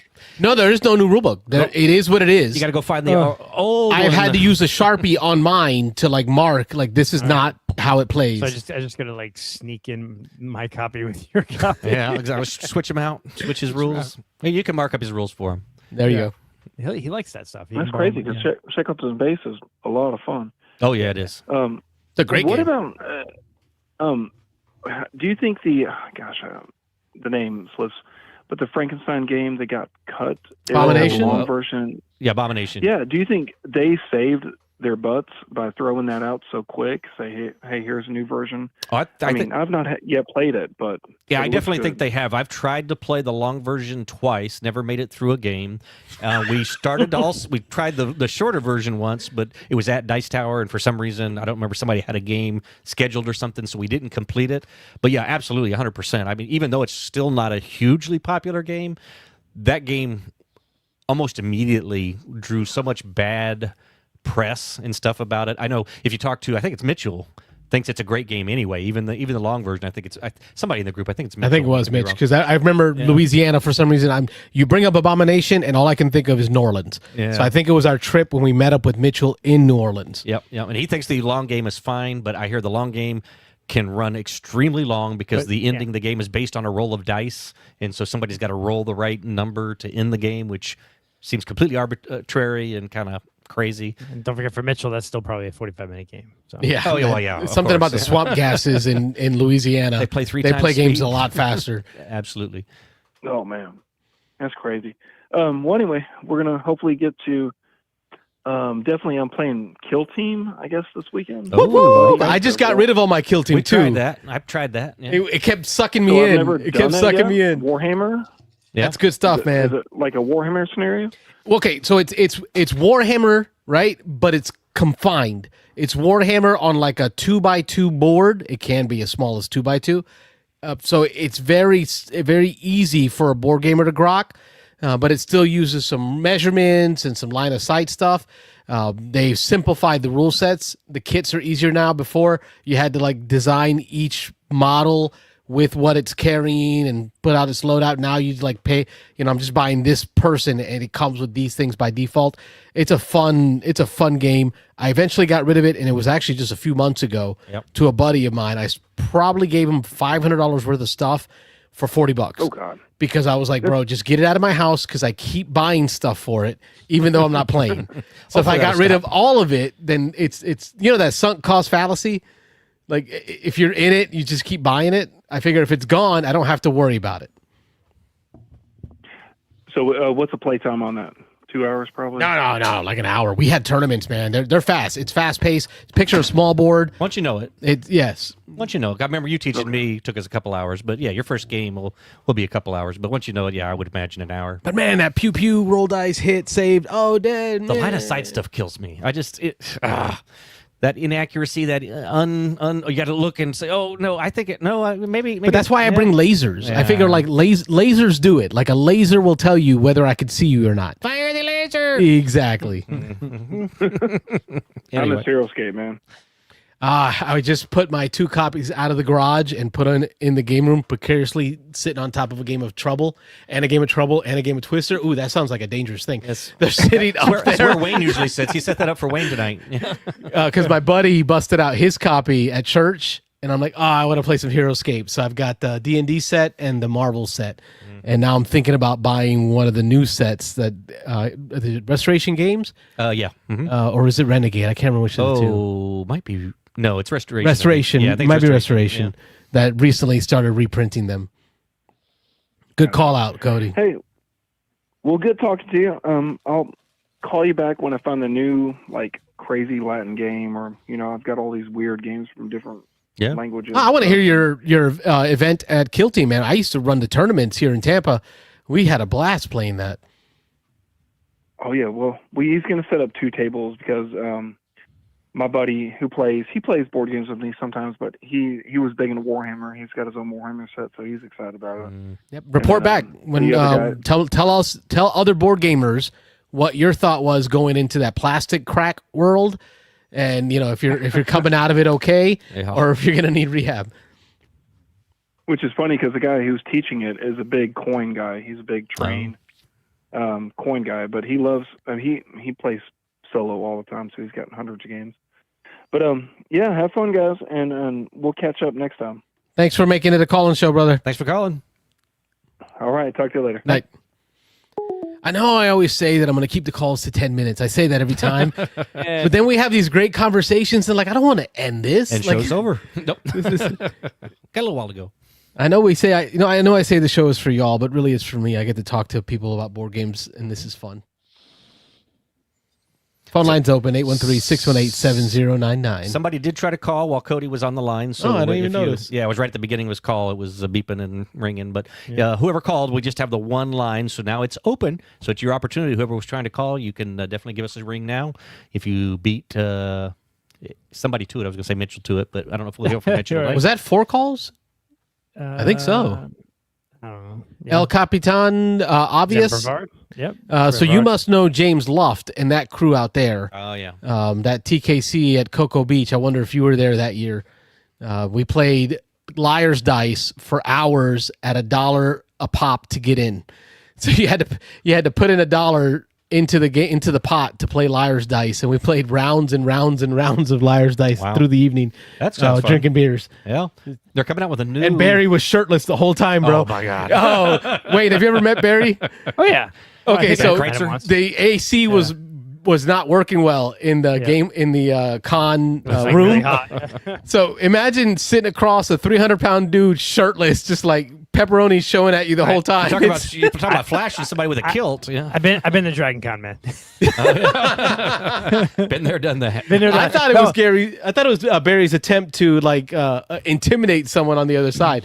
It was just hot in the room. I remember back in the day, because I think you guys were there when the gaming was in the basement of the Hilton at Dragon Con, and it was like sub-zero temperatures in there. It was so cold. People were shivering, and I remember a bunch of the Tampa guys that I know that were there. They would just take their shirts off just to be jerks, like because they're big, heavy dudes, and they'd be like, "We're not cold." Just like sports fans or whatever. Yeah. Crazy. So. How we doing on the comment trails? Yeah, I don't think just we're ever kinda going to get to anything else. I love this. No, Comments I are know. full today. Yeah. Nick was saying he's going to come back to Dice Tower when it feels safe to travel to the U.S. But World Cup's kind of proven that it's pretty good. So Listen, Come on, join I'm us. hearing some of these international folks are enjoying the Buckies. oh god, well yeah, I love YouTube videos. I'm watching YouTube I'm while watching I'm 'em. working. Oh my god, they're like trying Buc-ee's or going to Walmart or like going to like Chipotle or Ranch going, dressing. ranch TSA dressing. had to put it. The airports had to put out a bulletin. You cannot carry on ranch. Ranch dressing on flights. You can put it on your check luggage at least, right? But, Yes, probably. and then the Texas barbecue. I love all the people trying Texas barbecue. Oh, and yeah, yeah. brisket and just the portion sizes. There was one, like 2 women from Spain ordered like the paella or like a seafood platter, and it came and they were like, "This would be enough to feed like a family of 20. And we're in Spain. Like this is just 2 of us." And then there's like an English guy that went to like Cheesecake Factory for the first time. I was Oh like, wow! How do you have 7,000 pages of menu? It's like- There were 2 guys at in Texas at a smokehouse, and there was 2 English guys, and they were trying to eat ribs with a fork and a knife, and so the owner guy comes came out, over. was like, "No, and he's like, no. He's like, put that crap away, grab it with your hands. So he makes them pick it up and get it all over him, and they're like, you English people are crazy. You Americans are crazy. Yeah. This is why we won the war. the Walmart, Target, Costco videos are great. Like when they go into Costco and they're just like, Haven't seen any of those. "Are you?" Oh, they're like, "Are you kidding me? The size of this place." Warehouse. They walk up to like the meat aisle and they pick up the tube, the 25 or 35 pound of Ground ground beef. and they're like, "Why? Why would you do that?" We need our burgers. It's America, man. I got 5 kids, man. I got to feed a lot of people. Because we can is the answer. Because we can, and we won No. the war. That's Carlos why. Carlos has 17,000 people in his house. He needs Yes. like 3 of those. Listen, brother, I'm doing my 20-pound Catholic duty. Yeah. I'm doing my Catholic duty. Anyway, You and Tom. yeah, repopulating. Yeah. Somebody's got to populate. Yeah. Anyway, we started the twig. Do we want to go back to twig? Or No, I want to get to his comments because they're in there. Keep There's going, a keep lot going, of them. Keep going. Oh, he's talking about the this is Aaron talking about Clark? the dual game. Yeah. Not the type of game he was expecting for a duel. I also agree. That's a weird Yeah. thing. It was, and I forgot to call out my daughter's rank of Red 1 in Taekwondo. Yeah, nice. Oh, nice. Okay. Very cool. Proud Papa Yep. moments. Love that. Not gonna have to worry about going on dates when she gets older. She, Yeah. you know. Take care of yourself. Yeah. And then Nick's saying that's why he stopped back in the promo packs. Too many games I didn't have. Yeah. That's my problem. Is I would always want one or two of the promos in a pack, and I'm like, well, I'm not gonna pay $50 for 2 promos, and the rest I don't want. Like, I especially when after I started going to Dice Tower East, and you know that you can go to their booth and thumb through promos and probably find the ones you're looking for a couple of dollars. So. Yeah. No, Nick's asking if they're free at DTE. They're not free. There have been times where they put out Some like freebies. older ones is free. Yeah. Yeah. But no, Not really they anymore. also sell them at their booth. Yeah. It's Yeah. been a while since And I've seen the I free had ones. answered that. Yeah. Yeah, and I think some of the game makers do give them 200 cards just to put out, but yeah, mostly they're selling them. So both Rob and I called in on Tuesday for Mike's show. Carlos, yeah. just to fill you in. The topic was games that give you value for the money, Budget or games that are not even absurd budget value. games. Yeah, like a game that's super cheap, or that in your mind is super cheap but gives you insane value. And it was a lot of card games, and then I called in with a couple of board games. But then Cody had talked about what are some games that are just crazy pricey but also look like crap. Oh, Food Shake Magnet is the first one on there, I would say. Oh. Like almost any of those block war games too. Like even not sure Command and Colors, but yeah, some of GMT Columbia style games. Yeah, not a I lot of actually think they look good. Okay, production. Uh-huh. you would those are The good original. looking games. Old school Puerto Rico. wooden blocks. I'll answer the question on the topic from this past week because Rob had brought it up to me Yeah. while we were chatting pre-show. But my answer was Comic Hunters. I really felt like Yeah, that's My a Comic Hunters, great game for the value. yes, and Production value not great, but the gameplay for the price is amazing. Oh, Rob, can you reach that grab over it? there? Yeah. Let me Grab it. share. I want to show off Ooh, upgrades. I the might need to buy bits those. that improve it. Do you think those bits would fit the Puerto Rican, the Brazilian Puerto Rican version? The Latino version. Portuguese, yeah, the Brazilian Portuguese I don't version. know. Sorry. That's a good question. But this is what Kyle from Chi-Town put us on to this 3D printed upgrade, and this is the card. I actually want to give this guy a shout out, and then Game Foundry on Etsy. So it's Game Foundry 3D on Etsy. I may give this guy a call to see if he wants to be on the show to talk about how he designs this and how he comes up with these ideas. do it. You And the should. reason I say that is because I think he's an actual gamer, not just a seller. And the reason I say that is because he packaged it inside of a crumpled up box of Wingspan, might have been Oceania expansion, one of the expansions. He used it as packing. So it tells me he's got leftover boxes laying around the house. So it sounds like he's a gamer. Yep. But no, it comes with these 3D printed plastic inserts, Wayne, for the cards. All the cards get held in here sleeved, which works out great. And then this is the cool bits are in here. This little setup here is a 2-part setup. There's a tray inside of a tray with the bits for the heroes. And these are the plastic sleeves effectively. And you just push the token into the top here, and the pressure of the token just holds it in place fine. Nice. So now you've got these plastic edges to pick up the pieces with, and then the poker chips are 3D printed as well. So they're two-sided I see. white. You get rid of the cardboard poker chips. Right. So you got the poker chips, the 20 side on the other. So the cardboard poker chips are gone. This was totally worth it. Even without this, Comic Hunters is a great game. It really was the quality of the components that made the game lacking. But for $20, it's a great game. As far as a budget game that gives you It was like $25 on great Amazon. value. Yeah. USA scores again. Oh, you scored. No, Hold on. offside. I'm gonna show my shirt. Called back, Oh, is it? called Oh, back. they're gonna lose it. Oh, all right. I'll have my shirt Never then. mind. All right. Rob's I'll gonna- bust it out yet. got I got the scarf Stars and ready. Stripes or the Stars jersey on There you go. that they're wearing tonight. So, yep. So yes, Wayne, this is a cool upgrade. If you want to try yours next time you come, bring it over. Yeah, and or we can see I if could the just components message will the fit. seller like, hey, would this still work with the Brazilian copy? The dimensions, yep. Yeah.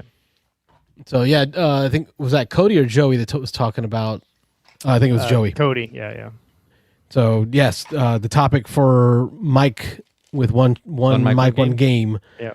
And then the other question was the ugliest game. Ugliest game that is the most amount of money. No. Expensive game. That's it's going to be all my war games. The war games, definitely. Food Chain Magnets, definitely up there. Yeah. Shackleton Base is there too. Yeah. I didn't it's even give it a pricey. second look until I heard it was good. Yeah. It's pricey for the production value, but the gameplay makes up for it, I think.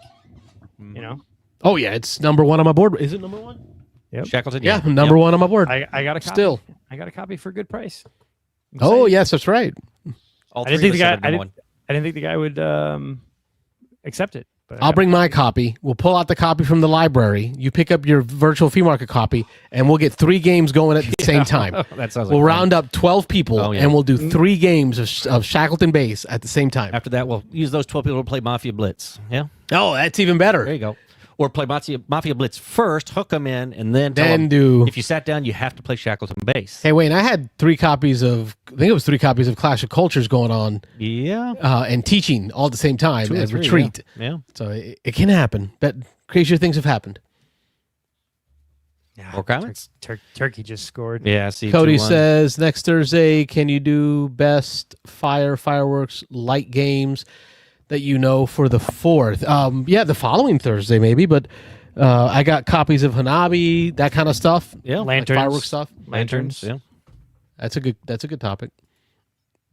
Nick is in here. I did that too when in a Walmart, and exactly with the ground beef as well. Nice. There's something about a tube of meat. Tube like 20 pounds of beef. Yeah, America. Planted is very cheap, but is has amazing bits, and the cards are crap though. Planted, that's I didn't love Phil Walker Harding. Phil Walker Harding. Yeah. I think so. Yeah, the Target game. Yep. Yeah. Oh, the video I watched is so there was one of the Tartan Army guys. He drove from Boston to Miami, right? And he like chronicled his trip through all the states, and he's just like, by the time he got to Florida, he's like, I feel like I've been driving for 35 days. Yeah. It's a long trip. They don't realize. Yeah, it's a big country. Boston to New York. Like, so my dad and I used to make Tampa to New York City in about 20 hours. And we would drive straight through, just stopping for gas. Like gas, pee, back on the road, gas, pee, back on the road. And it was like a 20-hour drive. Yeah. So go from New York to Boston, that's another 4 or 5 hours. So like at minimum, you're talking about 25 hours of straight driving. Crazy. And that's not if you're not stopping that's like you're literally stop, fill up with gas, grab food, go to the bathroom, get back in the car, nonstop. You're talking about. I think the part that Rob hates about road trips with me is I have a small bladder. Oh yeah, all the stops. I am the rest stop guy. Like, I'm gonna get as far as I can in about 5 hours, and then I'm done. Yeah, the worst part for me about like when you I would hate that, Carlos, because you stop and then I'd be sitting there watching all the cars I passed in the last hour, going, "God damn it, I got to that." I think of the episode of Bluey. with the caravan with Dad, every time he has to repass the cars he's already passed. Yeah, we're on Bluey now. Hey man, that's a great show. Okay, don't be hate on my Bluey. That is a great show. 1000% great show. 3D printed coin covers that you just showed. Have seen those weird clear 3D like UFO covers for yes. Oh yeah, the coin capsules. Yeah. I think I gave a bunch to Wayne. You did. You gave me all the coin capsules for Quacks of Quedlinburg because you bought the upgraded bits. Dice Tower 2020 something. I bought the Like upgraded 2 years ago. Quackalopes or Quedlinburg. Quacks and Quedlinburg. You can just say Quacks now if you want to be Quacks. cool. It's just Quacks. Cool Quacks. guy, right? Right, Just the new Quacks name. now. I bought the upgraded bits, and then I gave Wayne all of my coin capsules. Yeah, the coin capsules work great, especially for a lot of things, but they're a pain in the ass. Like you really just have to sit there and because you have to like use your nail to pop it open, Open 'em and up, put the piece in, and then close it. So Snap 'em it back. probably took me like a couple of hours to put all the bits for Quacks in there. Now that I'm thinking about it, why didn't I just hand you all of mine? because I had to open them to take the bits out. Oh, yeah. We could have just traded cardboard bits for plastic coated bits. I know. That would have worked. Yeah. Cody helping us learn. Thinking. Yeah, but they were, and there's actually a interesting. There's a thread or a forum on BGG of all the games that you could use those coin capsules for. How many you need, what size to do the coin capsules of all the games. But man, There's for also a bag builder, it feels so good to dig your hand in there and hear the clack. Yeah, the clack. Yeah. So there's a thread for coin bits. There's a thread for those little photo cases with the wraparound, the wraps for it, so that you can put all the small card games in photo cases. And then there's another one for like, I don't know. There's a couple of cool threads on BGG of like how you can replace bits with that kind of stuff. So cool. We were in our twig. I know Rob was giving some twig action there. I'll jump into mine real quick, or I won't, because we will take another call.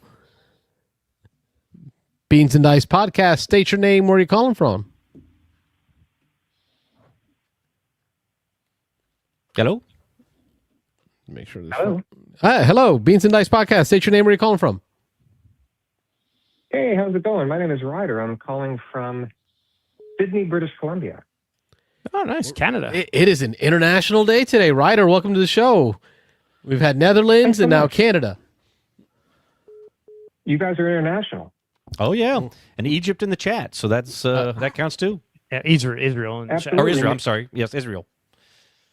Next stop, the moon. There you go. Shackleton Base. What's going on? Yeah, I just want to talk about a couple games I've been playing recently that I've been loving. 100%. Sure. Go ahead. I'm talking about Soothsayers. Have you guys played that game? I believe I've heard of it, but I have not played it. Yeah, it's really interesting. It's got a tarot theme, and it's one of those games. There's only 4 actions you can possibly take, right? And then so it's real simple, 5-minute teach, but the complexity and the strategy is really deep, and so we've been enjoying it, and we recommend it. Okay, awesome. Is this like full tarot-sized cards? Yeah, there's some market cards you can kind of buy in some of your actions, and then you've got some tarot cards. And what's great about it is the tarot cards are kind of super powered, right? So they kind of break the game in a good way. Sure. You're competing over these fate tokens, which you can take from each other. So there's a lot of push-pull, a lot of player interaction. And I think it's published by Play to Z, I think. And we got a chance to grab it early, and we've just been loving it. And we don't think it's getting enough attention out there. Yeah, we got it pulled up here. I don't know if you can, if you're watching on the BGG. So got a good rating, a 7.6 out of 10. That's a pretty decent rating. 481 ratings already, so that's good. So it's got some it's got some market pool. 2 to 5 players. Yeah, and I'm guilty. I haven't been one of those raters. You're reminding me. I probably need to go in there and do that. There you go. It says 30 to 60 minutes. Have you found that to be pretty accurate? Yeah, absolutely. And more player count. I mean, we think it plays better at fewer players, frankly. It plays really well at 2 or 3. I think it supports up to 4 or 5. Up to 5? But we did that once. It kind of drags on a little bit at that level, a little bit longer. But at the lower player counts, we've really been liking the mechanisms and how it's going. And again, for our game group, and even especially for me and my wife, we're just oscillating now towards games that you can. We want like a 6-minute teach, but then when you get into it, you go, oh wait, hold on a minute, this is more complicated, and that's what we like, because the longer teaches, everybody just gets exhausted. Oh yeah, we definitely have done that. So glazed over if somebody keeps reading too long. But yeah, go ahead. Yeah, the other one I wanted to mention real quick, and I'll let you guys go and get another caller. But the other one was a one from a few years ago, Raw and Right. It's part of the Raw series. You pulled that one up. I don't think it got great reviews, but I got to say we've been playing it, with my daughters. I mean, we just love that one. So we don't know why it got harshed on so much. But Raw and Right, which is really a flip and right? I mean, it's a takeoff on the roll and right, but it's a flip and right card game. You draw 3 cards. The players whose turn it is gets to take one out of play for the rest of the players, and the other one picks. Everyone else gets to pick a couple of the cards, and Right. the same theme as Raw. If you like the Knizia thing, and the reissue has the Ian O'Toole art, which is fabulous. The iconography is brilliant. And we've just really been enjoying it. And again, it's part of why we're calling in, just to say a couple of these games are underrated in our view. Have you guys played Raw and Right at We all? have Carlos is grabbing his copy right now. Actually, here he is. He just found it on the wait. shelf. Oh, wonderful. So Carlos, I'm seeing it now. Yeah, awesome. Carlos taught me this, about a month ago, maybe? A month and a half ago we played it? Yes, and I'll agree with Ryder on it. Rob's feelings are what you're thinking. Like, it's just not getting as much love. I don't think Rob loved it. I enjoyed it. My wife and my son actually enjoyed it better than regular Raw. I guess regular Raw. Regular Raw. Just Raw, Raw. Just Raw. Just Raw. Just Raw. And the reason I felt that, Ryder, maybe I thought I heard you say your daughter enjoyed it. Yeah, both my daughters. Yeah. I think it's because in this game it feels less competitive, less angry, right? Like you're not outbidding someone to take from them. It's more of the flip and fill, fun activity while set collecting. I really enjoy this game. I've played two-handed on my own just multiple times. You would. Just no friends. I have no friends. Anyway, go ahead. Ryder, my top hat of America, you are right. Yeah, but I got to say, too, you can get a little competitive with it. At first, I agree. We played a bit at first, but, that first player action, you draw 3 cards, right? Mm-hmm. So those are your flipping rights. And so, but the first player gets to grab a card that no one else can take for that, for that action. And so, we do have pretty competitive plays where people are looking at each other's play and going, hey, I might have taken this card, but if I let you get this one, you're going to score more points. So I still think it has, for those that want to compete and be a little bit more cutthroat, I think it has that mechanism, and that's why it's underrated, I think, in my view. So, Yeah, it's anyway, that ability to eliminate a card from everyone else's options that is nice and simple. Yep. Absolutely. Yeah. Hey, listen, thank you guys for doing the show. I've called in a couple of times and really love listening to you. And thank you, Ryder. You guys have a great night. You too. Don't be a stranger. Keep calling. Yeah. Take care. Absolutely. Good Cheers. night. Yeah, bye-bye. Nice. Awesome. Caller number 5. So DJ Dan, I don't know if this is a first-time commenter or not. I don't recognize the username, but I have a monthly game group that comes up on Saturday morning. We typically play for about 5 or 6 hours. I was wondering what games might you suggest for 5 or 6 players?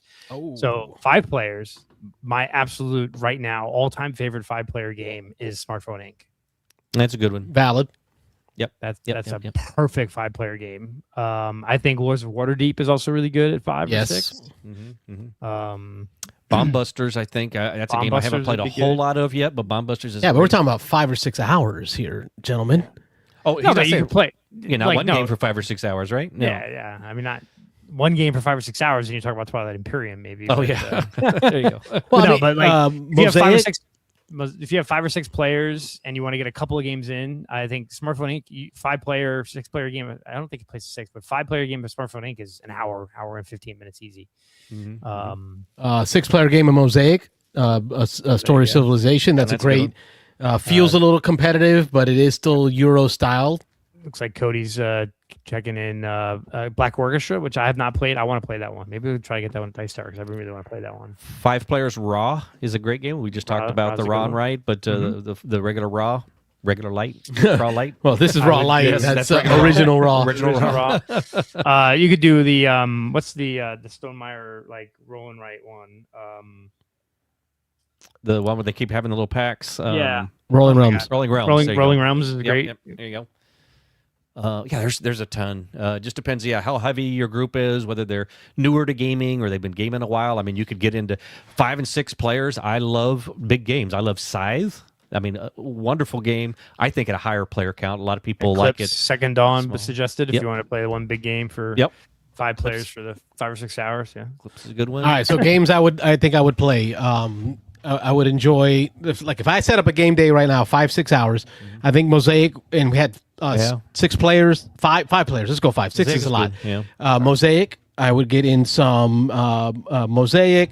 We'd throw in some Foundations of Rome. We get some raw in there, some like original raw. Come on. Right? You'd set up Blood Bowl at 2 tables, have people rotating in and out. That's what you do. But anyway, go ahead. He's not wrong. Yeah, right. But those are some of the titles that I think are on my mind right now. Yeah. Yeah. Smartphone Inc. That I got that one played thanks to your so recommendation again. Yep. He's thanking us for suggestions. Awesome. Shadows of Camelot, another good one. Yeah. Oh, that's good. Yeah. We definitely got to we got to play Smartphone Inc. at Dice Tower. That's Yeah. a good Oh, one. yeah. I'm all for that. That's a great game. I haven't played it in a few years now. I'm starting to load up my table. Everyone's jumping in here. We got Aaron saying Ethnos. Chinatown. Oh, yes. Oh, that's a classic. Chinatown That's great. plays best at 5. That's a good one. Yeah. I haven't played Chinatown. No.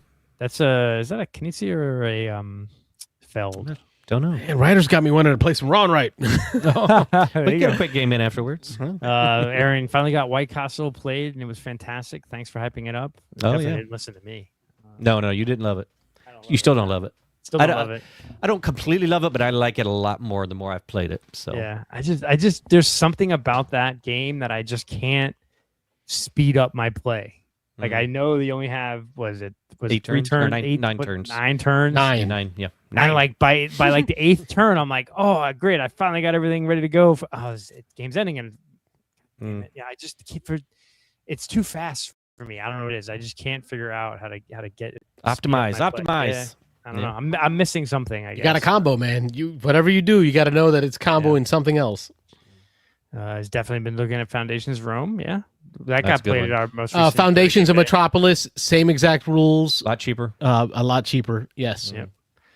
There we go. Nick, couple Planet Unknown's a good one. Raw, Last Light. Last Light's a good one. That's what Last Light came out with a bang and kind of hasn't really. It was you know me, I love space games. Yeah. It's something about the way it looks. I can't get behind it. Okay. Carson Hartwig. Okay, I was way off. All right, Chinatown. Must be thinking. Maybe I'm thinking of a different game. Hartwig. Okay. Cool. Very cool. I appreciate everyone's jumping in there. We love it. Love all the chats. Participation. Active group. Rob, you were twigging it. Well, I have several, but we probably want to go around the table. But just to wrap up, I was talking about the new Arkham Horror second edition, whatever it is, LCG, and thumbs up. I already loved the original. This is a new great place to jump on, I think. Me and my daughter played through the first. The base game has 3 stories in their scenario.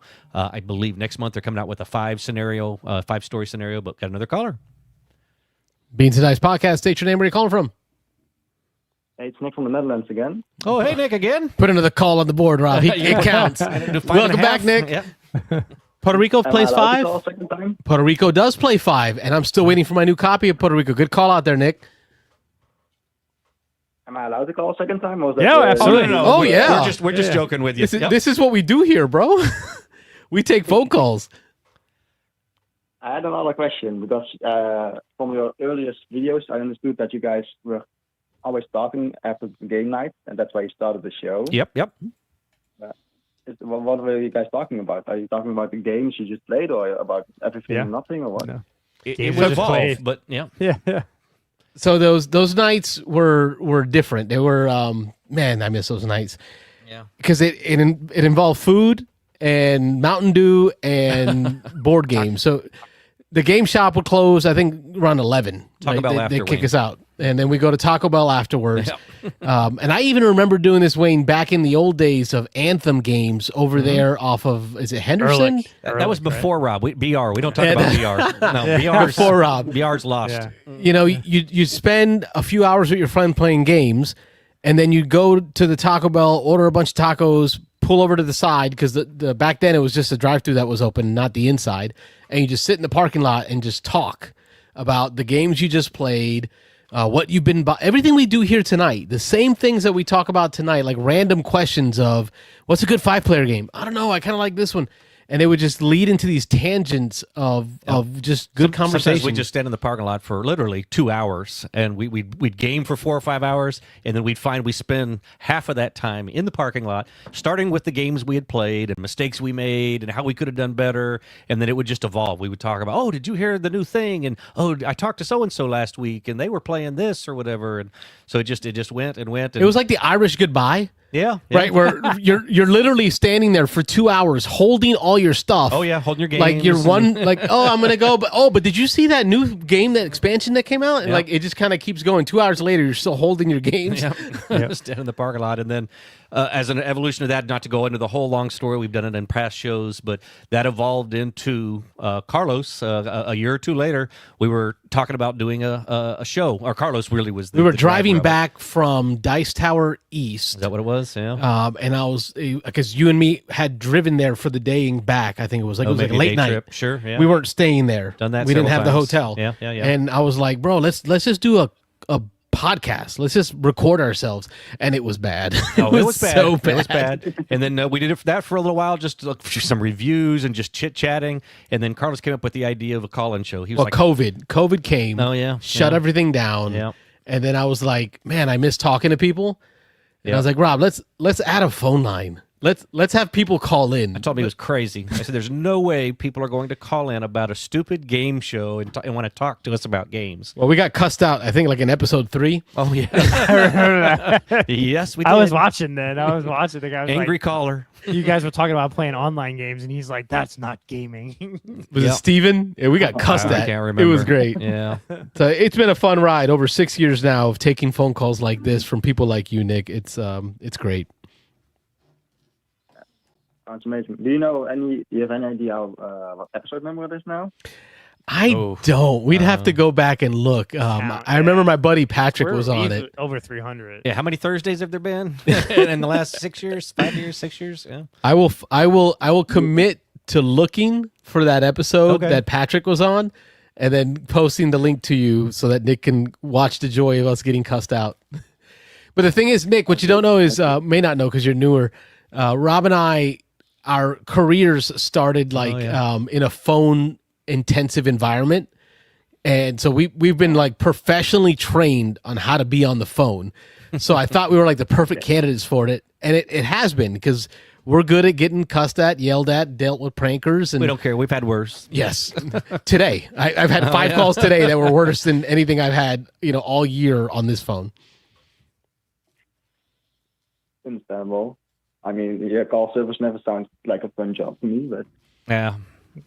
You're right, 100% right. Somebody's got to do it, right? Yeah. But it pays for all this. Great at improvising. Yeah. It's paying for the games. It's supporting this and all the fees for this this show. There you go. The phone job will do it. I'm starting to look back at some of the You old guys act like videos. Crazy cool. Hey, Nick, I want to know more about the Dice Tower cruise. Sounds like you've been on it before. Did they port Yes, right. out of Europe? No. I went to Miami and then went on the cruise. Okay. Nice. That's committed, bro. And it was my 3rd year in board gaming, and I was like, man, I see these tickets, looks really amazing. I want to do a cruise sometime. Let's just go. They have discussed doing a cruise out of Europe or through Europe, and I know for a while Tom said he didn't think it was ever going to happen, but if I remember last year, he said that it is in the future, that they are going to do something based out of Europe in the near future. That was nice. But for me, it was also a really cool experience to discover. At the time it was Jamaica, Haiti, and something else. It's a really cool to experience those islands and those cultures, and just get a sniff of the culture. And then maybe, sometimes in the future I'll go back and see the countries for real. Go see, Carlos' stomping grounds are around over there. Yeah. San Juan. Puerto Rico. Yep. I do love the islands. So I think Haven't been yet. Carlos keeps promising to take me, And the but water is amazing. yeah. I'm just gonna stick to the ones that don't require a passport. I'm not leaving like U.S. soil. Yeah. And unlimited food, all kinds of fun people. And I mean, we also had great conversations with people who are not part of the board game crew. But what is the board gaming space like on a boat? I've been on a boat once. It was have a carnival, They have and it was convention small, space.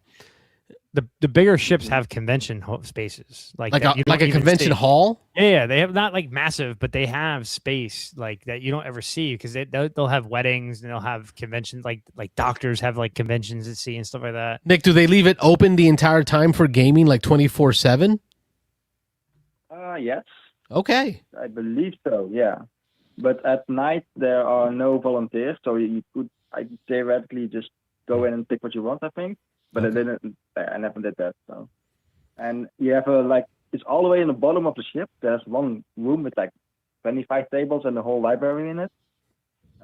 And that's where you can take your games. And then usually you go take your game upstairs to the dining room, which is close to the public then, but then open for us. And then you could play the games there. Now, what about like the motion? Was that a thing with the pieces and anything? Rocking?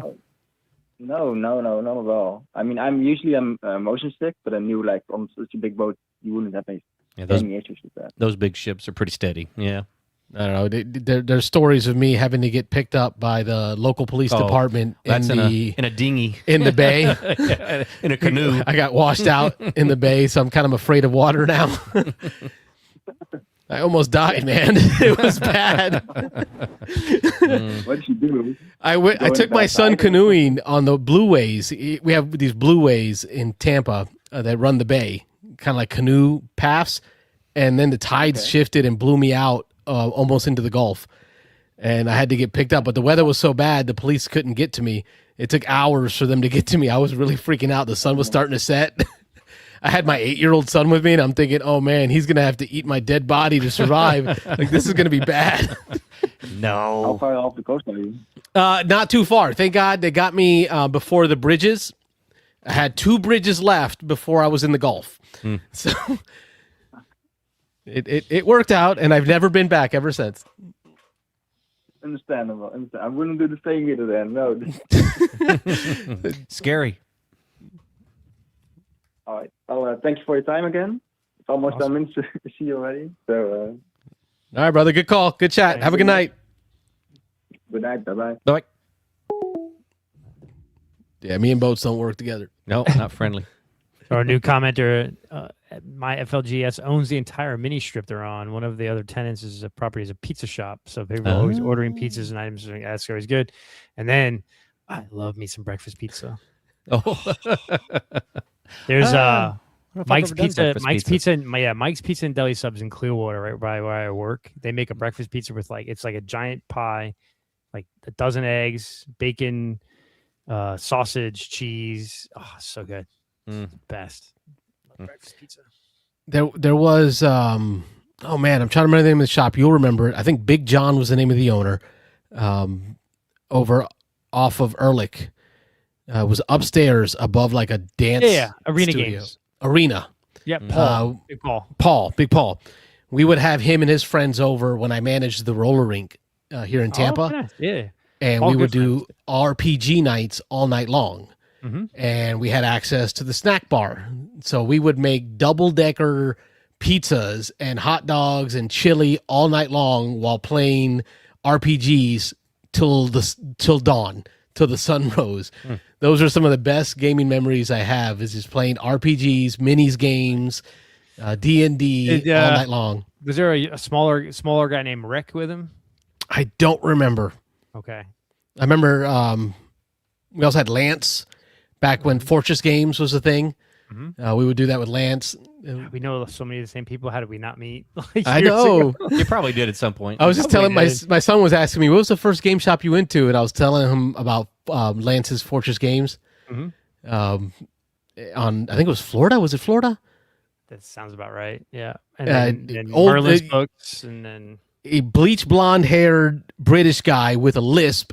And I swear he always wore like checkered tight pants. He looked like something out of a GW magazine.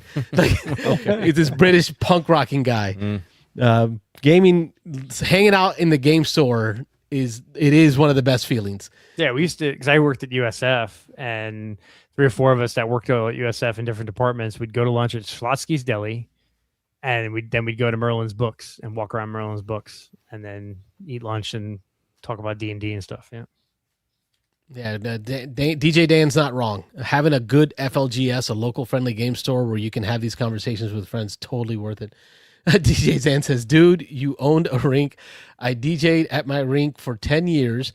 Also DJ'd for a local roller derby team, as well as in my area. I'm in Northern Illinois myself. Wow. I didn't own the rink. I was a manager. There was a difference. My wife and I met there at, I was 16 when we met at the roller rink. We've been together almost 25 years now. I can't do the math. It's been a long time. But yeah, that's where I learned how to DJ. My DJing got her through college. It paid for a lot of our groceries and stuff during college. I totally can relate with this DJ Dan guy. Yeah. I do miss me some roller derby, man. I remember I grew up in New York in the 80s and 90s, and they have the roller derby on there. So we had some here in Tampa, but it wasn't that big. Yep. Like the roller rink scene was more of the freestyle music, the electronic freestyle. I used music. to love the roller derby, like the women's teams fighting and the jammer. I don't think I've ever even seen one. Oh, really? I did a lot of roller hockey. It's like WWE for like with women in like a roller ring. It's like you saw the movie Rollerball, right? With yes, kind of like that, but not as bad. I like Nick saying he can't sleep because of the heat in Netherlands right now. That's another thing that all of the Europeans are like conditioning. Yeah, everywhere they go in America, they're like, "Why is everything so cold?" Air conditioning. They don't have that. Central air. Oh, is that really not a thing? Oh no, yeah. When you were in Greece, was there? We had it because we were at Airbnbs and touristy areas. But if you go out of the tourist areas, no, there's no air. So it's like Puerto Rico. Yeah, yeah, because not everyone, like majority of folks in Puerto Rico, don't have AC. It's just fans. And walking into like a store, like a Walmart, and be like, "Oh, it's so cold here." AC, we love 80s and 90s R&B with old school rap. Those are my jams, brother. I learned how to mix on techniques on I had crates of wax. 2 Live Crew. I would have to take, because it was a roller rink family friendly, I'd have to take Post-it notes to cover up all the 2 Live Crew girls on the records, because you couldn't let the kids see that stuff. I think DJ Dan knows what I'm talking about. Man, the roller rinks were great places to be. DJ Jazzy Jeff. They still do. My kid just had a field trip, like his summer camp. They went to the roller rink for the day. My twig for the week, the one I'll talk about, was Foundations of Rome. Speaking of DJ Dan there, we mentioned Foundations of Rome. I got it played with 4 people. So my wife, 2 of my boys, and myself. But it was great because I told wife, she's like, "Oh, have I played this game before?" I'm like, yeah, you played it. She's only played the Foundations of Metropolis. Oh. So I bust out the big crate, and I'm like watching her eyes as I'm setting up. What this, the hell is I didn't play this. But she picked up the rules perfectly. She remembered exactly. Her feedback was it was a lot harder with more people because of the cards not being there. Like literally none of the cards being there when it comes back around to you to get your deeds together. Yeah. So Foundations of Rome with the Monuments expansion was fun. I enjoyed the Monuments expansion because it adds that extra layer of I have a building that I can buy and get it before somebody else, and they are really good points and population values on some of these buildings, these monument buildings. Nice. Wayne, any one twig you want to highlight? No, I mean we can, because mine are longer games. I am playing Star Wars Outlaws on pick one to share. I'm just doing Star Wars Outlaws, getting back into some video gaming, which is because I miss video gaming as much. I haven't found a game I wanted to play in a while, but Star Wars Outlaws is kind of cool. It's very much like Star Wars Outer Rim. You're a bad guy and you're trying to get points with the huts and the I'm not familiar with this. What system is Star this Wars on? Outlaws? It's on a bunch. PS5 is where I'm playing it, but I think it's also PS4 and some of the other systems. Star Wars Outlaws. You basically play a female outlaw and you're trying to do bank heists and pickpocket and sneak through Imperial stuff to steal plans and things like that. So is it linear or is it kind of open world? It's a little bit of both. There is a linear story that you can follow, but then there's all tons of side quests and stuff. So it's kind of like your Assassin's Creed type game. Okay. Little cool. RPG. Okay, Yeah, a little RPG-ish. It feels like Outer Rim. It's okay. I definitely get Outer Rim feel on that. So I'm googling it now. Here we go. Cody's asking, did you guys get your Foundations of Rome painted? No, I was just happy to get it. It's not sun dropped. It's not painted. I can't imagine somebody doing that. I was looking at all the pieces in there. That's insane. Was William painting his? He was. Yeah, I don't remember how far he made it. Not far. Yeah. Okay. We talked about it not too long ago. Okay. Because we were talking about what we're going to play at Dice Tower. There you go. Nice. Tapestry did not die off. Cody's in chat. Did Tapestry die off? It died off because there were those people like Nick the Greek and who's his friend from. Oh my gosh! Oh yeah, who get 350 points? Bowser. God, Bowser. Yeah, Bowser and Nick. They'll like they've min-maxed that game to death, and it's like unless you're going to score 400 points, you're not beating them. So it's like, okay, I was happy when I broke 100. Yeah, I generally score in that 225-ish, and like I'm happy, but then all of a sudden Nick's like, okay, Yeah. great. I think what happened to me is as I added more expansions, I've been wanting less and less to pull it out. Wifey enjoys it. She likes Tapestry. I like Tapestry, yeah. I got that Arts and Architecture expansion.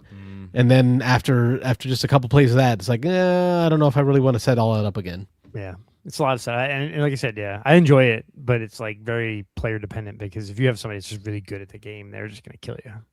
Yeah. I like the challenge. I beat Nick probably 1 out of every 6 or 7 games, but I feel good when I beat him the one time. So I'll save my OGG for when we get back from Dice Tower. I took the family to see Toy Story 5. So maybe I'll give folks a chance to catch it, and then I'll give my thoughts on it too. We're gonna be. We got tickets for Supergirl this Saturday. Oh, nice. So see, I caught up on several series. I'll talk about that later too. We'll have to do a whole show. What'd you catch up on? I'm completely caught up on Wasteland. We finished a couple seasons of Bridgerton. That's good. I like Bridgerton. That's I fun. like Bridgerton a lot. It's good. What else? I didn't come prepared, but I finished like 4 different series or caught up on 4 different series. Did you watch Ted Lasso? I did. I watched the first full season of the first season. So I don't have Apple TV now. I'd had that on the flight, so I got to watch it. Oh yeah. But was there a comment? Who's playing with Nick on BGA? Rob and I. Nice, very cool. Oh yeah. Right. I just can't keep up with I feel bad when I join in. As Rob invited me to Bunny Kingdom. What did I score? Oh, I know after the first 2 rounds you had like 3 points. And so my son, he was talking about it tonight while he was here. He's like, does Carlos know how to play this game? We were in the 30s, 40s, 50s, and Carlos had like 3 points. I'm glad you guys are playing and enjoying it. Yeah. We're playing a lot on BGA now. Where kids harass me all day now about, Dad, go play your turns. Go play your turns. I love it. Nice. Yeah. I couldn't do that. That's So too much pressure. you enjoyed the first season of Ted Lasso? I did. It was good. It was So good. Yeah, I wish I could remember. There was a bunch of shows we got caught up on, but I'll make a list and we'll cover that. My big board, I was going to update my big board if we had time, but I kind of figured we wouldn't. I missed May, so I got to catch up on May. There was actually 2 games I think I'm going to add for May, and then I'll do June. So I'll do my May and June when we do. I think DJ Dan would enjoy the name of the segment. We call this the OGG, the Other Geeky Goodness. Oh yeah, hit it. And this is where we talk about other geeky goodness that we're getting into. So DJ Dan, there you go. Yeah. Shout out. My only other geeky goodness has just been every single World Cup game. Oh yeah, been watching tons. I've Vox watched Machina. a lot of games. Oh, I that's found that. Oh, did you? It just showed up on Amazon. It's I think the 3rd season, 4th season. VidAngel. That's what I was gonna say. It just showed up on my God, VidAngel. they got cut out like 3/4 of the episode. It's like I noticed that on the last episode I watched, there was like this 15-minute segment that was just gone. And I'm like, I wonder what happened there. Man, you But gotta watch that uncut. Come on. It allows me to watch it in front of the kids because I guess. when the kids, by the time it gets late, I'm not watching much anything else. But it's on in the living room. Very interesting first 3 episodes. I'm learning the characters. And I remember watching the tropes. that, like when they were playing it live. I haven't watched Critical Role for several years now, but that first season I watched that every week, and it was like. And then I realized, why am I watching somebody play D&D for 4 hours when I can just go play D&D? Yeah, because I have no friends or time. yeah, that could be a barrier. Yeah, I used to watch it at work, like while I'm working, I'd have it on 2 times speed and watch it on replay or something. So Vox Machina has been pretty cool, and more of For All Mankind. I got to wrap that up. I'm like 2 or 3 episodes left in the first season. Yeah, I at least want to button up the first season.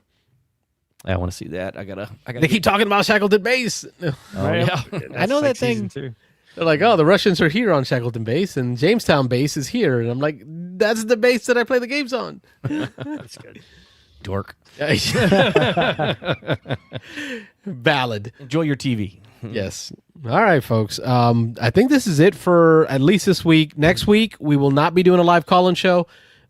Make sure that if you're on YouTube that you're telling it to give you alerts because we will be at Dice Tower East. I will have my wireless mics, and there will be times where we'll just turn on the live stream with the wireless mics to say hi, show something off, introduce a person. Thursday night at least we'll say hi around this hour to let y'all know what we've been up to so far during the con. And then hopefully we can get a good group of folks together for a Mafia Blitz game or we can give away a copy of it to people that play. Heck yeah. And then now I am starting to collect games on the game table that I want to bring with me to play while spending a week in Orlando. Long shot, Comic Coners, Ron Wright. Yep. Nice. Cool. Any Good final show. thoughts or words for the folks at home? No, just go USA. Yeah, I was going to say, let's go USA. Next round, they play, is it Thursday? Bosnia and Herzegovina. Is that what we know now? Who? Okay. More than likely, that's who we're playing. Yeah. Okay. That's Thursday Which is night, I interesting think, because 8 o'clock. there's a kid from, I think, Wisconsin who could have played for the United States team but chose to play for Bosnia and Herzegovina. So it'll be interesting. That'll be a good one. Okay, cool. Yeah. Prodigal Son to show. Not familiar with it, Cody. Anybody? Ooh, I have to check it out. Nope, I have to check it one out. Hmm. I'll look it up. Nick says, thanks for the show. Thank you, Nick, for the calls and the comments. We appreciate you staying the whole time. DJ Dan, great meeting you. And thanks for, I love the crossover of the DJ world. DJ world and the gaming Game world. world. I feel at home with my friends. I've been Carlos. I'm Rob. And I'm Wayne. Thanks for watching the Beans and Dice podcast. Don't forget to like and subscribe. Good night, everybody. We'll see you in 2 weeks.